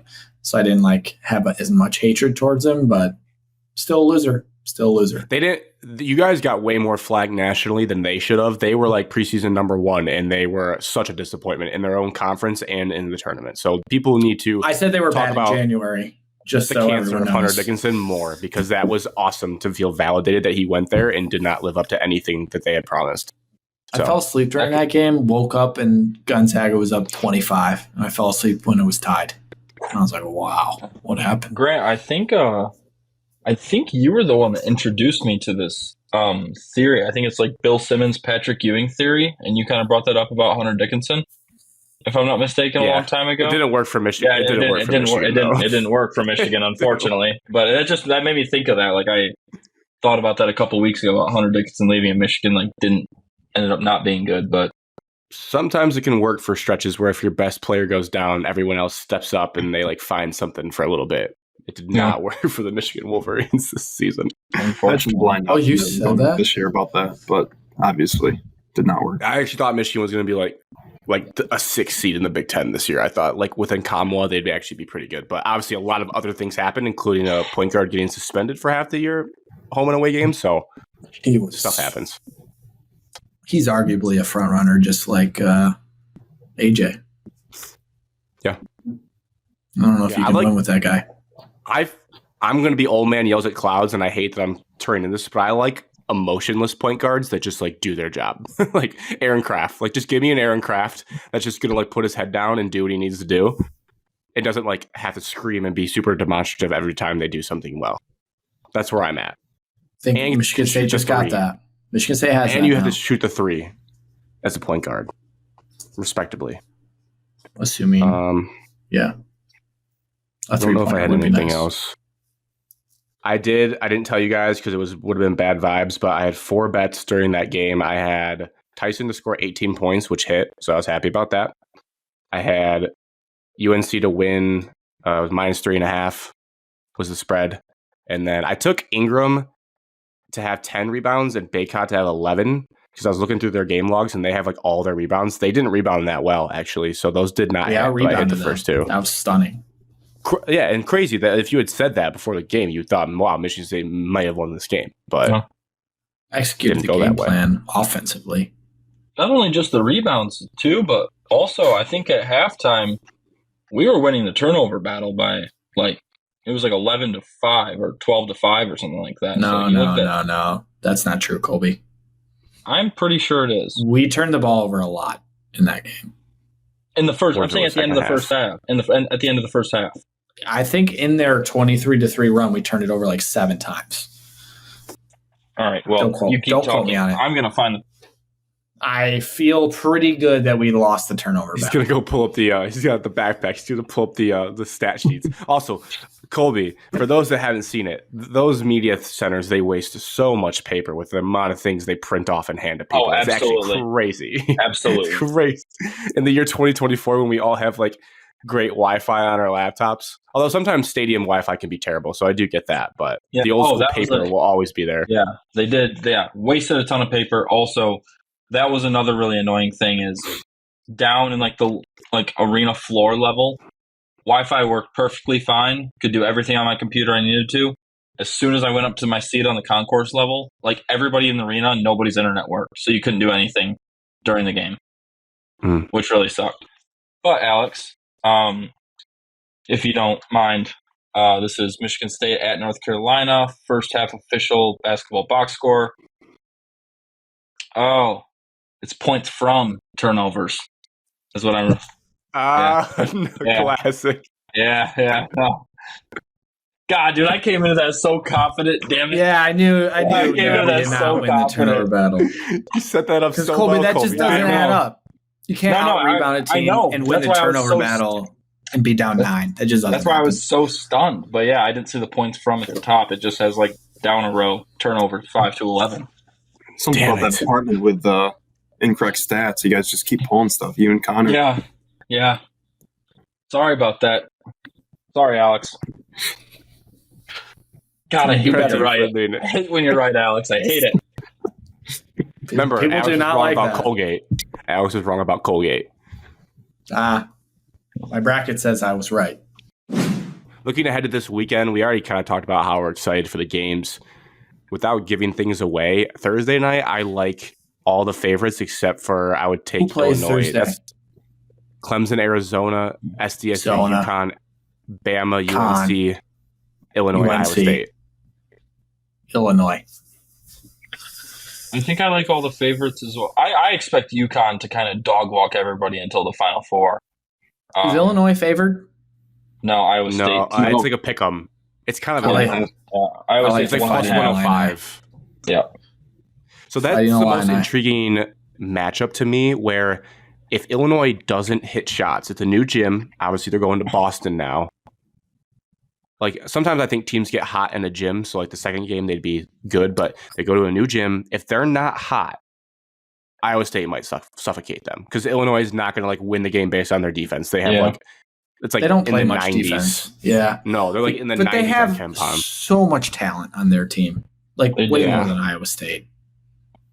I just don't know. It feels like probably the most talented team in the Big Ten, above Purdue. Yeah, it just feels like every game is they're kind of. I don't want to say they're carried by Terrence Shannon because they're not. But every game it feels like Terrence has 30 points, and I just don't if he's not on that night. I don't know what that game could look like for Illinois. Didn't Damask have a triple-double in the first game? That's what I'm saying. Damask, if he Coleman Hawkins, good stretch 4. They got dudes. I don't know. They do. Dane Danger. Iowa State though beat Houston by however many 30 in the Big 12 title game. Conference tournaments are irrelevant. Yeah, but still, Iowa State I think has a really legit defense. They're irrelevant. Unless you win. They're only relevant if you win. So I guess they did win. it's exciting because Illinois has the number one Ken Palm offense now, and Iowa State has the number one Ken Palm defense. So it truly is strength versus strength in that case. It'll be a lot of fun. Wins. Offense always wins, Alex. Well, the number one defense on Ken Palm the last 4 years loses in the Sweet 16 every time. Wasn't San Diego State a really good defensive team? It's a who was the number one defense last year and lost in the Sweet 16? Tennessee, it says on here. Tennessee was the number one defense last year? That's what it says. Well, that helps my argument. They did lose in the Sweet 16. This was at the end of the tournament. Houston, things changed. I don't know. Historically, great defense last year. They lost in the Sweet 16. Tennessee lost in the Sweet 16. UConn last year, not a great defensive team comparatively to the top. And they won it all. My only spicy take, I would say, I don't know about Clemson. I feel like Arizona should win by 10, but I don't need them. I don't know that. I don't know. What I do Arizona think scares me. I might outline UNC. I think they're going to blow the doors off of Alabama. I think UNC might just run them out of the gym because they're so disciplined and Alabama. They're 30 years old. Yeah. Baycott and RJ Davis are 25. Yeah, there was something I saw recently that Alabama. I'm just I'm not buying in on that. I think. Dude, you saw the game they played against Grand Canyon. They're not. They are not even remotely disciplined at all. No, that's why. Yeah, they can hoop, but they cannot play defense. Oates is so worried about the refs that whole game. He's just he doesn't even coach his team. He's just yelling at the refs the entire game. I think if they got in a track meet with North Carolina would win. So even if Alabama plays the way they want to, I think North Carolina will win because they're just better. So too. Yeah. I might take Cormac Ryan over. I think he's due for a hot game because he didn't have a good one against you guys. Well, he had an okay game, but he missed. He didn't talk about a guy that runs his mouth. My God. On Friday, we got NC State Marquette, Zaga Purdue. It's got to be Duke, the worst game Houston, of the Sweet 16. and Creighton, Tennessee. Yeah, that is by far the worst game. Yeah. I think NC State's run ends there. I don't know. Marquette is not that great. Yeah, I don't know. Yeah, Marquette's a weird team, but I don't know. I guess we'll see. But Kolek looks good now, though. Kolek looks good now, and that makes me think they pull it out. They play good team basketball. They drive and dish. They pass very well. I'm going to be in on. I'm going to bet. I will bet the Big East. I'm going to take their spread, whatever it is. I'll take them. I would assume they fizzle out. NC State. They got to be tired now. They have to be. I agree. Purdue and they got to be tired at some point. DJ Burns has got to be tired. He's got to be tired. Gonzaga Purdue, I think is going to be a really fun game. I think that's going to be really fun. So the stat about them is they played already. Purdue won by 10, but it was in the very first tournament of the year in Maui. Yeah. So it's what did you learn anything from that? It's Purdue's year. I agree. It is. Yeah, it is. I think they could win this one by 15 or 10. Just overwhelm them. It's Purdue's year, but I think Purdue's actually very good. But when they can get their role players to just be mediocre, they're very good. If we're going to talk on the other side, though, Gonzaga will probably put Edey in a bunch of ball screens like they did with Dickinson, and that could be problematic. I liked how EK played versus Dickinson, but I also acknowledge that the gap between Edey and Dickinson is still pretty big, despite them both being good bigs. Edey is just a different level of a matchup nightmare. Yeah. Advantage Edey. I think Houston. People hate on Edey a lot, but he's not just big. He's actually skilled. He's got a good touch, and he drains free throws, which is crazy. Yeah. He's gotten much better with his touch lately, or over the past year. Because when he was so frail. He filled out his body so well. Have you guys seen him a slow motion replay ever of him doing a hook shot?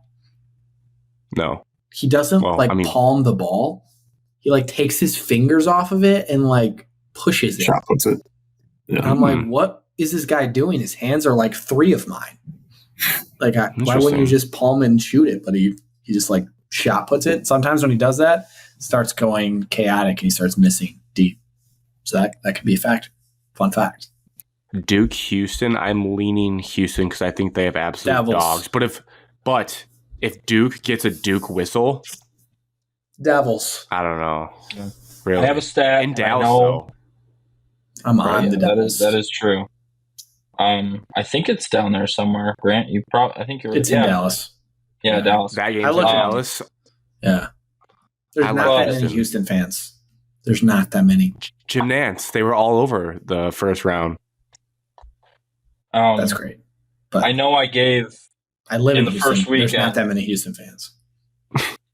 in the first What you got, weekend. Colby? I gave a stat about Alabama. It turned out to be wrong this time around. That like the last 20 years, the top 10 offense and outside of the 100 defense hasn't made it to the Sweet 16. But just saw another one today. Not really to do with Ken Palm, but Okay. as far as Duke Houston goes, and I don't remember exactly what it was, but it was some guy from CBS, I think, that tweeted it out that Duke has not, since like 1990 or 2000, has not beat a team seated higher than them. Like they're 0-5 in situations where they're facing like a 1 seed or a 2 seed or whatever. So Probably because it just never happens. correct, They're that's always the thing. a It happened like 1 or 5 times, 2. but still, regardless, They're front 0-5. runners. Regardless, they're They're just good. They're just actually a good program. This all comes down to that they are still soft until proven otherwise, and this is not a game for Filipowski. Houston runs their mouth. The only reason that game was close because Texas A&M was filled with psychopaths that took the balls to the rim every single play and Well, jawed Texas their A&M's way crazy. back. Crazy. And They Duke, rebound hard and they play very hard. yeah. that McCain kid, he's not going to hit 8 threes again, and Houston is just going to he's rattle good, this team though. like Tennessee did last year. I think it's going to be like Tennessee game last year. Oh, no, Tennessee did get out the first weekend, Alex. You dirty liar. I said they beat Duke. lost in the Sweet 16, Grant. When you're listening to this okay. and editing it, I said they lost in the Sweet 16. All right, then I'm a dirty liar. Now, I have something related to this game. Let's hear it. Did you know the point guard of Houston, Jamal Shed, Yep. Yeah, wanted Jamal to be a Michigan Wolverine? And No, Jawan don't decided say that that. Jawan wanted Doug over him. Don't tell No, me don't that. say that. Don't say that. 1,000%. Back it up. Prove it. They're different ages. Jamal Shed's like a Yeah, no. Shed's been playing for a little bit, hasn't Yeah. He wanted to transfer in, and you guys said you're taking No. Doug. Yeah, that's Don't true. say I that. read it. he? So it's got to be true. You're back on the Yes. Twitter machine reading BS. Also, kind of wild that I always remind myself of the transfer portal. LJ Cryer just going from Baylor to Houston is a wild move. Maybe he's from but Houston. Worked out for him. Ben, I feel like you had something to say about this Houston Duke game. You had that look in your face. I just Duke shot really well last game. So I've got Duke in my Final Four, so I'm pulling for the Blue Devils. But You're I got blind Duke to your in the bracket. Final We know Four, that. too. I was just I want to say I was surprised. I've never seen like 4 people foul out for Houston. Their starting 5 almost fouled out against A&M. It was wild. I've never seen anything like that before. Yeah, that was So, crazy. yeah, Houston like have you a said, A&M bench? is just out of control. I don't know. Do they how have that game a bench? How that game is refed is going to be so critical to the first 10 minutes. You'll know if Houston's going to be okay. If they just start calling whistles on everything, they'll be doomed, and vice versa for Duke. And then game that could be the most exciting game of that, Creighton, Tennessee, could be an absolute shootout. Blue versus orange, great colors. I'm obviously biased to the Big East, and I think Creighton gets hot as hell, and I think they have a better coach, and I like them to play Purdue. So I will be riding with them. Yeah, that for Tennessee sure. future. So, So yeah, this is the problem, Colby. I have Tennessee to win it all, and I have Creighton to make the Final Four. So one of them is going to be eligible for a potential cash out if they can get past Purdue or Gonzaga in the next game. So it kind of sucks That's they're good going for to you, knock one though. of each other out. Yeah. One's guaranteed to be in the Elite Eight. Yeah. If Tennessee gets to the Final Four, I probably will try to cash it out because I don't love them to win a title as much as I did a couple of months ago. I feel like I see better teams out there. Agreed. But I'm excited. I was looking up some stat. It wasn't Doug McDaniel. It was AJ Hogarth. It was Michigan State. Michigan It wasn't State. Michigan. Yeah. What a reveal. Really? But I understand because Jamal Shed was like a 3-star. Like no one. No. He had 2 offers. Alex. Yeah, it's a bad miss. I mean, hindsight's 2020 though. Someone's gonna tell Evan that he might be really sad. No reason to. No reason to. The AJ experience is over. Speaking of experience, the Dusty May experience has begun. Ben, can you hear me for this part? Can you hear me for this part, Ben? Yeah, I got you now. Okay. Yeah. All right. Think Question. of the important part. Because Yes, Alex. we could talk about the hire all we want, but the real question is, where's Michigan going to finish next year with Dusty May at the helm? Is it another rebuild year? We don't have a roster. That's impossible. That's like jumping in the deep end of this hire, Alex. Will Dusty May get players in and make this a tournament team? Yes or no? If you had to Next guess. year? Year one. It's okay to say no because realistically, I would say it's going to take more than a year. Yeah, but unless his entire FAU portal team transfers in, I think he could with those connections. I think he could if admissions will let those kids in. I think they easily could be in the tournament. Yes, I think it's possible. I don't know. I'll say yes or no question. I'll say yes. Just like the Pistons will make the play-in. Why not say yes? I'm going to say no. Yeah, we don't have any players. Yeah, right now. I don't think next year. I think next year they'll definitely be better. Like they could be like, 15 win team maybe. I don't know, 14 win team, but 15 would be bad.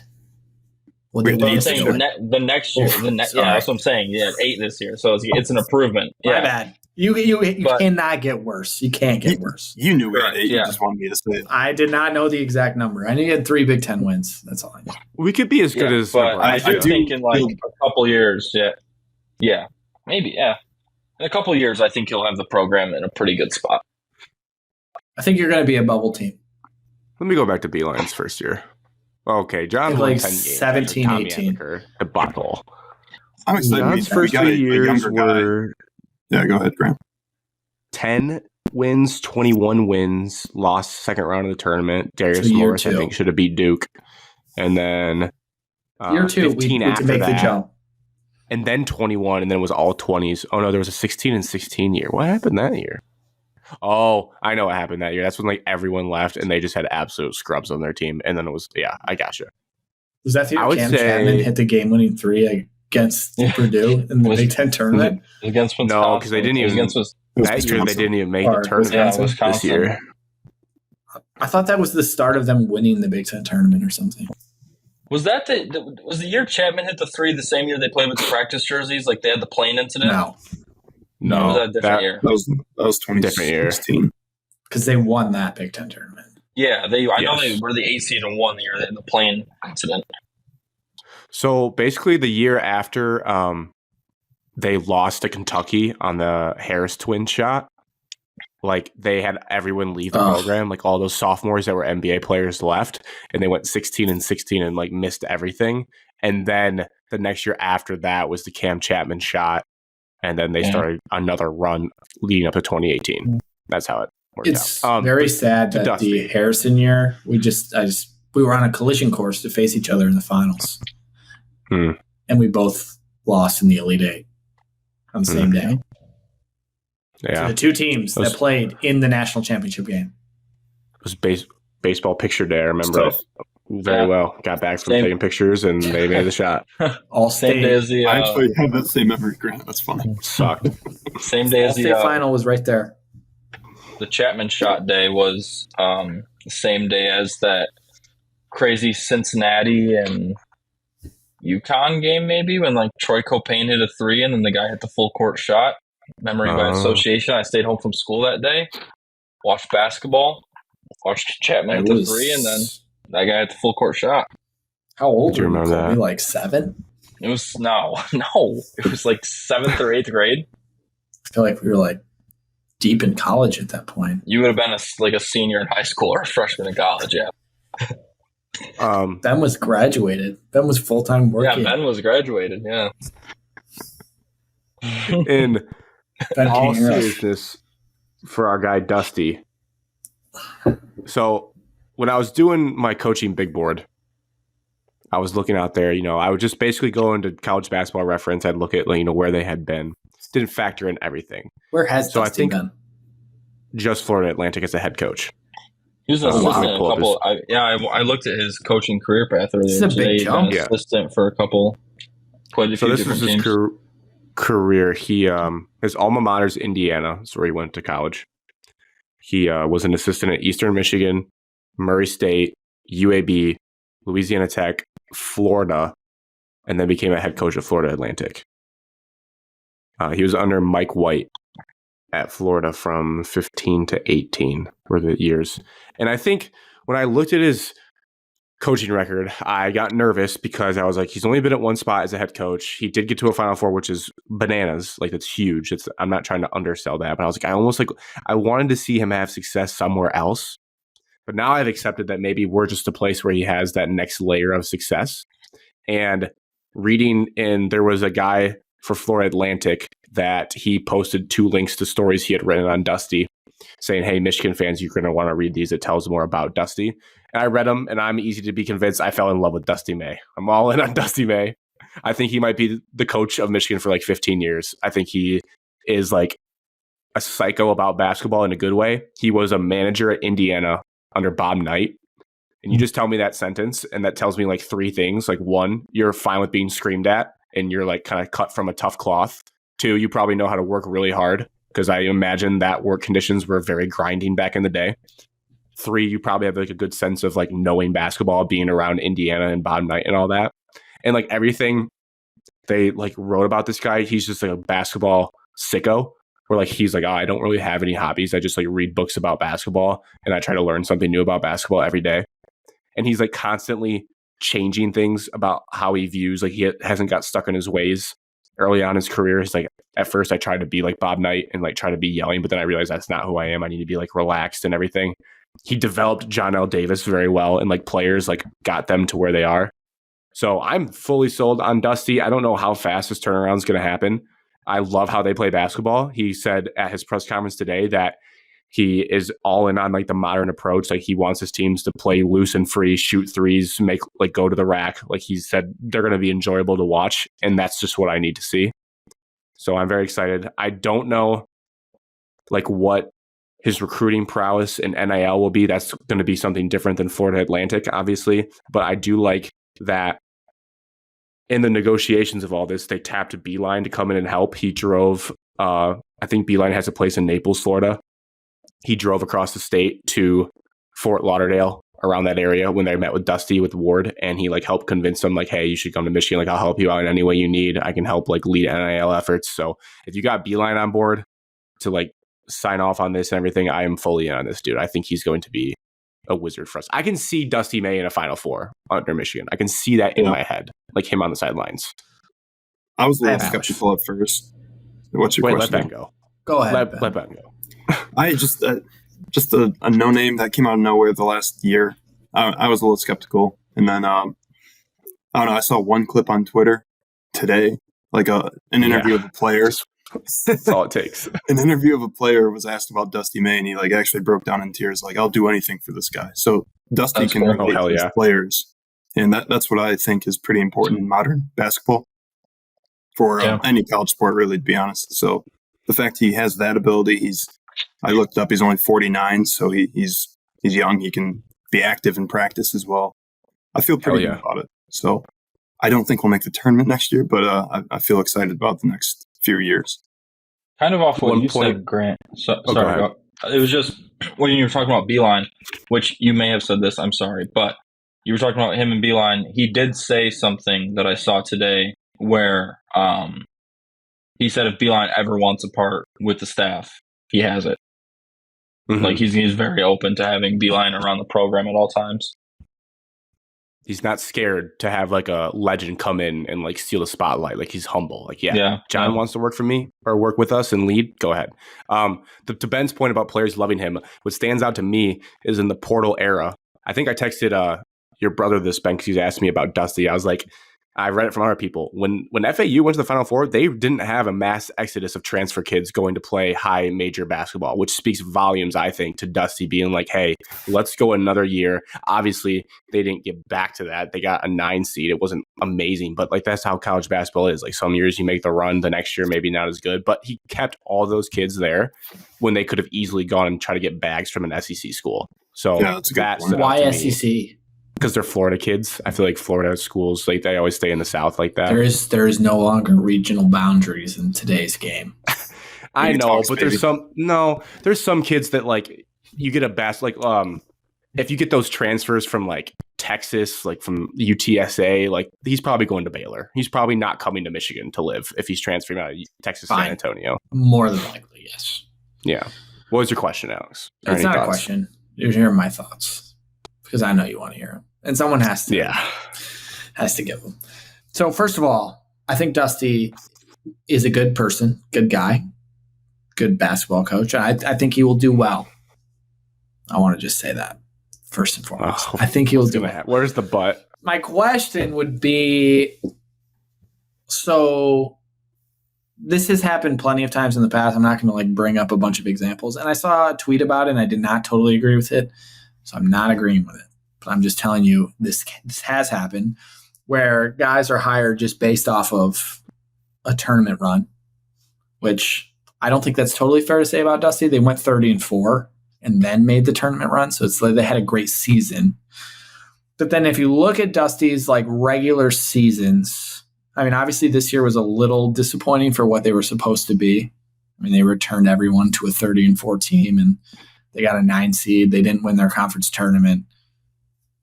Didn't go as, which he could have also been like looking at new jobs and that could have been a factor. Who knows? But, and then you look prior to his 30-4 season, the regular seasons were not spectacular by any means. And obviously he's building a program and Florida Atlantic is not basketball rich by any means that I'm aware of. No. But They would.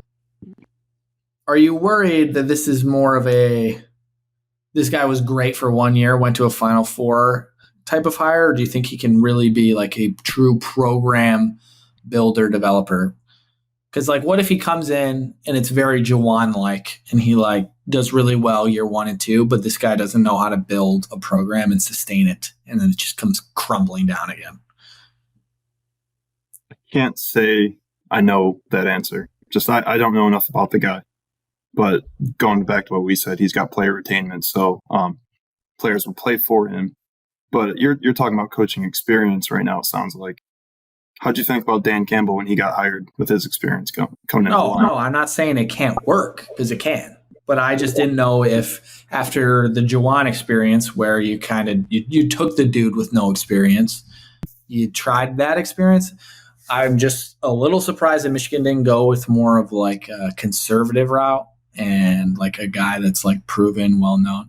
Might not be like the greatest ever, but like you'd have a nice baseline for a while. And then if you want to go get someone else, you go get someone else. I think it could be a gamble, this hire, but I think there's a lot of upside with it. So I'm okay with us making a non-conservative move with this hire if it can get us back to the Final Four, which I think it can. So I'm okay with it right now, but I also need to see some players transferring in. I need to see some action on the court before I can really form my judgment there. I think that I was trying to find a comparison. I don't know who was available to begin with that was this like conservative hire where you could just like have some steady baseline. So I don't even know if that was available. So if anybody jumps down my throat about that, I don't know. Yeah, that's true. I think the pickings were slim. It makes me feel better that Louisville wanted him and Ohio State wanted him. And juicy detail for Ben and Colby from the, I'm not supposed to do this. You're not supposed to share information from the boards, but I'm going to do it anyways because it's on the show. I subscribe to Shirley Donovan's burner page basically for the Michigan coaching search. I might keep it for the transfer portal chaos because I want to see how Dusty is moving here. But he said, because this got misreported and that's why people were making fun of me in the chat. So this is how it went down. Because 1 p.m. the day that they hired Dusty, this insider got a text with a specific contract details saying Dusty to Louisville was done. Like it's a done deal. Like Dusty is the Louisville head coach. Louisville started setting up their press conference and everything. Like they're like, oh my God, we got our coach. At 9:30 later that day, get a text saying he reversed his course and he picked Michigan. I don't know if that was like a Ward or John Beilein meeting, but it's very fair that like Louisville had hired Dusty May, and he had told them, like, I'm down. They had the contract. They had the press conference getting ready to go, and he switched to Michigan before the end As of he the night. should. Louisville is a dumpster fire at the moment. Choice. Yeah. I guess they're both dumpster fires. Who are we kidding? I don't know if we're biased, but if you listen to national media, they will take Louisville Ben. 10 times out of 10. Like, they will take because the prestige of Louisville, like all the Still people the that have come brand. through there. Yeah. So Did you see who Louisville's hiring? Yeah, Richard Pitino is what I heard. That is a bad hire. They want Rick to be assistant coach one day when he gets too Richard old. couldn't win in the Big Ten.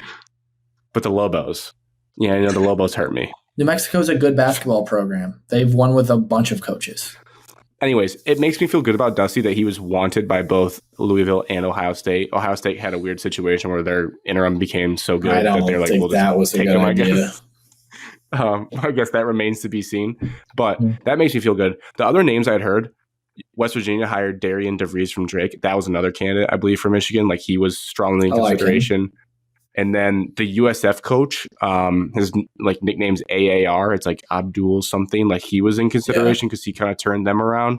So it wasn't any like splash names. The boards kept saying like Cal would be an absolute long shot. And honestly, like, the Calipari stench after that loss is so strong right now that they're in their own situation. So I would take him in a heartbeat.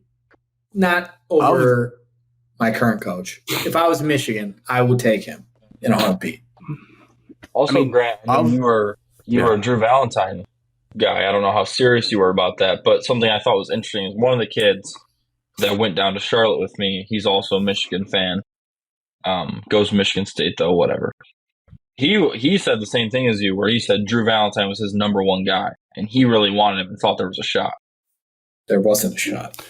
So I said that I didn't think so either. I think that's probably more us, like, he's being not so ready attached to the rivalry that level, and like the bloodline that like that'd be cool splash hire. But I'm guessing from an athletic director's perspective, like, you'd stake your claim on a guy that one built Florida Atlantic from nothing, whereas Drew got to inherit Porter Moser's system that was kind of already in place there.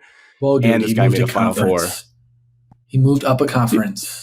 I still think he's a good coach. I was going to use Porter Moser as an example for your Dusty May thing. I don't know if that's the best example, but that was a guy who kind of had his run at Loyola and then went to Oklahoma. I mean, Oklahoma's not as big of a basketball brand as Michigan is, but still, I mean, Oklahoma hasn't been super, super successful with him. Are Oklahoma and Michigan comparable basketball programs, though? I feel like they're probably similar. Maybe. Yeah. I don't know. I would say Michigan is a better program overall, but they both have had runs. But both are pretty decent. Yeah. Blake Griffin. I mean, we probably have more. Trae Young. Buddy Hield. We have more Final Fours, but that's just because of Beeline. Yeah. Yeah, he's a good example to watch, see how his career at Oklahoma evolves. He's about to go into year 4. Hasn't been great. His third year, he got to 20 wins. But I guess it's all relative, like what great is, what you're taking over.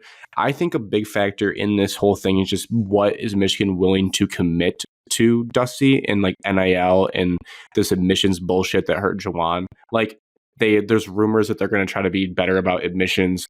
There's rumors they're starting the NIL up better, like with Beeline helping, and Dusty's going to like spend more in that. It's kind of like Shaka Smart in the sense that he flopped at Texas because Texas didn't really support basketball the way they need to for a coach that wants to be that invested. Like, they're still a football or bust. And then he goes to Marquette, and now he's much better. An example I'm thinking of with a coach that kind of had a rise with the Florida school was Andy Enfield, Florida Gulf Coast. Obviously puts them on the map. He's been at USC ever since, and he hasn't been terrible for what USC is, but that's another school where like they're not pumping a bunch of money into basketball. He made an Elite 8. He's finished top 3 in their conference at least 4 or 5 times. So it's not like he's not doing a terrible job, but it's also like, what is Michigan conference?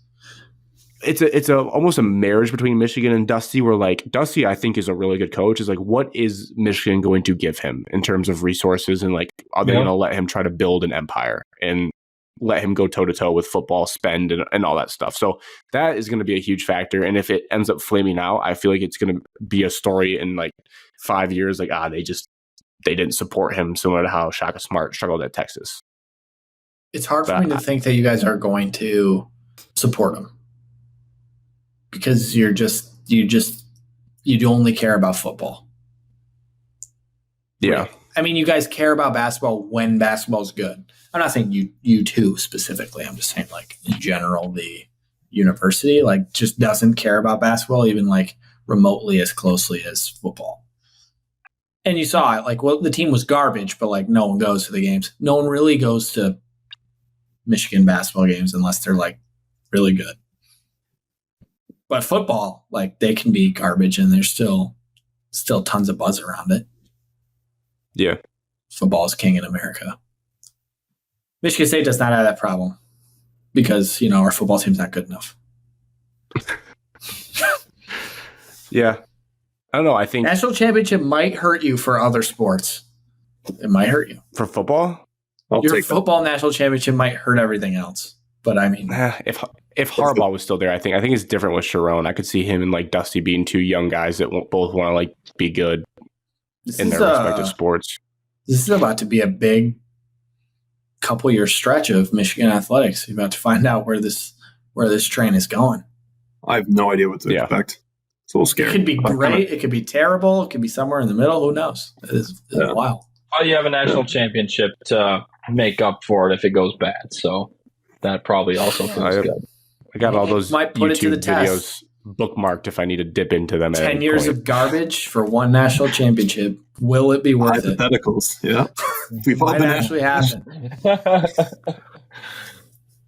I think no, but I can. In all seriousness, with Dusty, like I'm going. If he flames out, I will be full upset. Like I'm ready to be hurt if it doesn't work out because I can picture big games between like him and Tom Izzo, him and Matt Painter, him and Brad Underwood. Like I think Michigan's going to be back into the top 4 mix sooner than later. I don't think next year because that's a lot. But if he brings in John L. Davis and all those kids from Florida Atlantic, they could compete. Do you want John L. Davis's basketball IQ? Because I don't.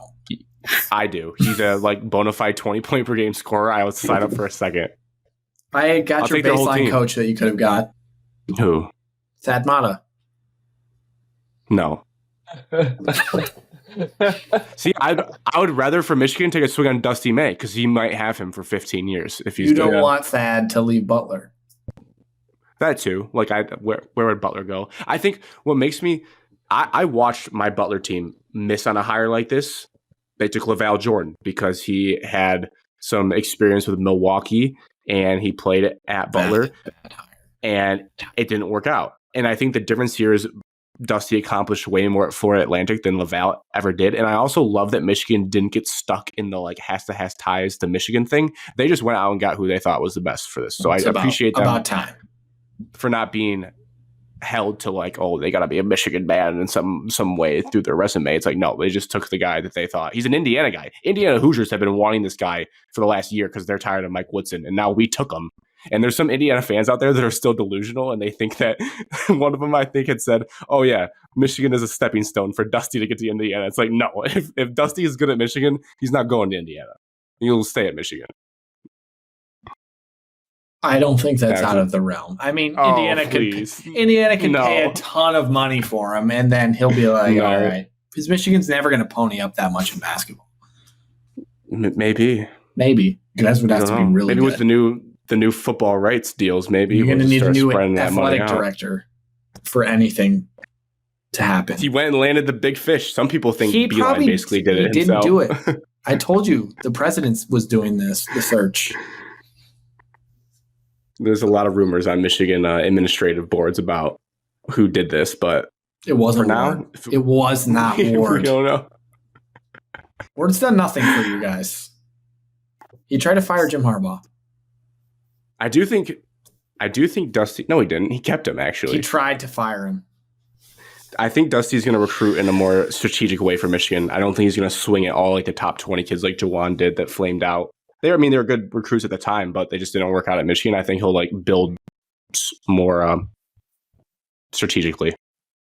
You should still be getting every kid that Michigan gets should be a top 100 kid.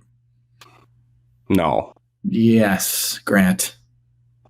Alex, that's a crazy statement. You know how like finite that group of top 100 is? I think like every player on Michigan State's roster is top 100. I think 99% of the players on your roster are top 100 players.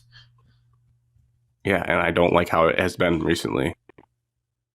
I'm just saying you're Like going to John get top 100 players. There's only I know, 5 but you should starters on a basketball team. You should take back the top 100 thing because I'm pulling up Purdue's commits right Top now. one, And like they're well, one of the best Purdue, teams in they the don't country. recruit like that. They just find I 7-footers wanna from Liberia. I want to recruit like Purdue. That doesn't. You can't just do what that team does. It doesn't just work the same. Wrong. There's schemes. Definitely can't. There's schemes and other things. Purdue's also in the state of Indiana, which you've said many times, has tons of basketball talent because it is the state of Indiana is basketball. So there's other guys that they can get that we wouldn't know about. Yeah, it's true. We're pretty much at the end of time. I don't know. Lions, Cam Sutton had a bad legal situation. Good riddance. Crazy. We need a cornerback now. Yeah, I kind of just saw that, and I don't know. I didn't think a lot about it. I figured it would just be we'd cut him, and that'd be that. I was focused on March, so I was like, all right, well, Cam, this is messed up, super messed up, but there were some funny internet jokes about someone said, oh, I swear I saw Vildor with Cam Sutton when the act was committed. You got to cut him too. That's and mean. I was like, that's so mean. Vildor tries his best. He's bad, but he tries. That's what I thought when Colby was talking about his takeaway being in a locker room. I remember someone said, like, as sad as you are about the result of your favorite team's outcome, like, just think about how much worse the players feel. Like, they are hurting more than you because they're invested. And I think that about Vildor, like the amount of stuff he got on the internet, like no one probably feels worse going to bed at night than Vildor himself. I do feel bad for Vildor. It sucks. Fans are so entitled. It's gross. We got rid of Josh Reynolds because he had a bad game as well. Like, he had such a good season and just disappeared after San Fran. He's out, right? Where did he sign? He visited Sutton last week. I think Holmes said he's still talking to him, but they may not get something done. Gotcha. I was mad at Josh. I was real mad. I'm still mad. And then I'm still kind of cool that still sad about that game. I think I will be forever. I thought about that. I think about it twice, or once every 2 weeks. I think about it. The Lions loss was only like 7,000 times worse than any loss I've had in several years. Several. And then Amon-Ra St. Brown going to be on Netflix, which is going to be sweet. I hope they do more workout routines of him and his dad and his brother. Has he gotten paid? My only takeaway ahead. No, not yet. That was rumored like a month ago. The latest. You see the one with what was that audio they did in Mahomes and Mariota last year, quarterback. They're doing that on Netflix. You're called Receiver with like Jefferson, Amon-Ra, Tyreek. No, not Tyreek. They left him out. Is Colby in a submarine? No, his mic sound weird for you guys. Yeah, it happened at the start of the show. Now he's back. I'm sorry. It comes in and out, but it's been good pretty much 99% of the show. Oh, now it's good. I'm sorry. All right, here's the list of people on it. Devontae Adams, Justin Jefferson, George Kittle, Deebo Samuel, Amon-Ra. That's it. They got the GOATs on there. They got some real stars. 5. Got the GOATs. They got the GOATs. So is this like the full swing of NFL receivers, or like what? Yes. I haven't heard anything about this. It's the same as you didn't see the quarterback? Did you guys watch the one last year? I didn't watch that. No. It was Kirk Cousins, Marcus Mariota. We talked about it in our group chat. Yeah, I know, but I didn't watch it. It was Kirk Cousins and Pat Mahomes. I don't like either of those guys. I didn't watch that. Kirk Cousins is a good guy. Yeah, I know he's a good guy. I don't watch him as a quarterback. Why? What do you got against Kirk? He's a play-action fraud, just like half the quarterbacks in the league. Oh, like Jared Goff. Goff. Yeah, believe me, I know. Cheers to episode 160. Cans empty. Cheers. To Michigan State hockey. Big Ten champs. That was big to get in there for having that. And tournament, and a 1 seed in the NCAA tournament, facing my parents' alma mater, Western Michigan. Oh, Waster. G is going to be in your face My about dad that. texted me, "It's a shame that your Spartans are going to lose in the first round." That's what he texted me. acting like if Michigan State wins, he's not going to root for them the rest of the way. Yeah, I don't know. He does like Western hockey. Doesn't the winner of that game get Michigan? Michigan or If North Michigan Dakota. wins, Yeah. If they win, that's crazy. They put them together that early. That's kind of a shame. kind of messed up. It's going to be very hard to beat Michigan again. Yeah, Three times. It feels like if we play no. Michigan It'd be the again, fourth time this year. It'd be their fourth time beating them, I think. it'd be the fourth time beating them. Yeah. Fifth time playing, I think. It sucks that I'm not a bigger college hockey fan because like what they're going through right now is basically when Beeline and Izzo were at the peak of their powers. Yeah. Like they're just the best teams in the conference, just duking it out. Yeah, that's how I felt being like on campus this year. It's just been like, I know so many people are like huge hockey fans. Like I wish I liked hockey like that because I really want to be into it. Which I'm still like kind of into them. Like it's fun to watch them, but It's fun to be into a team that's winning. Yeah. But if they were losing, I wouldn't watch. Correct. All right. Let's show 160.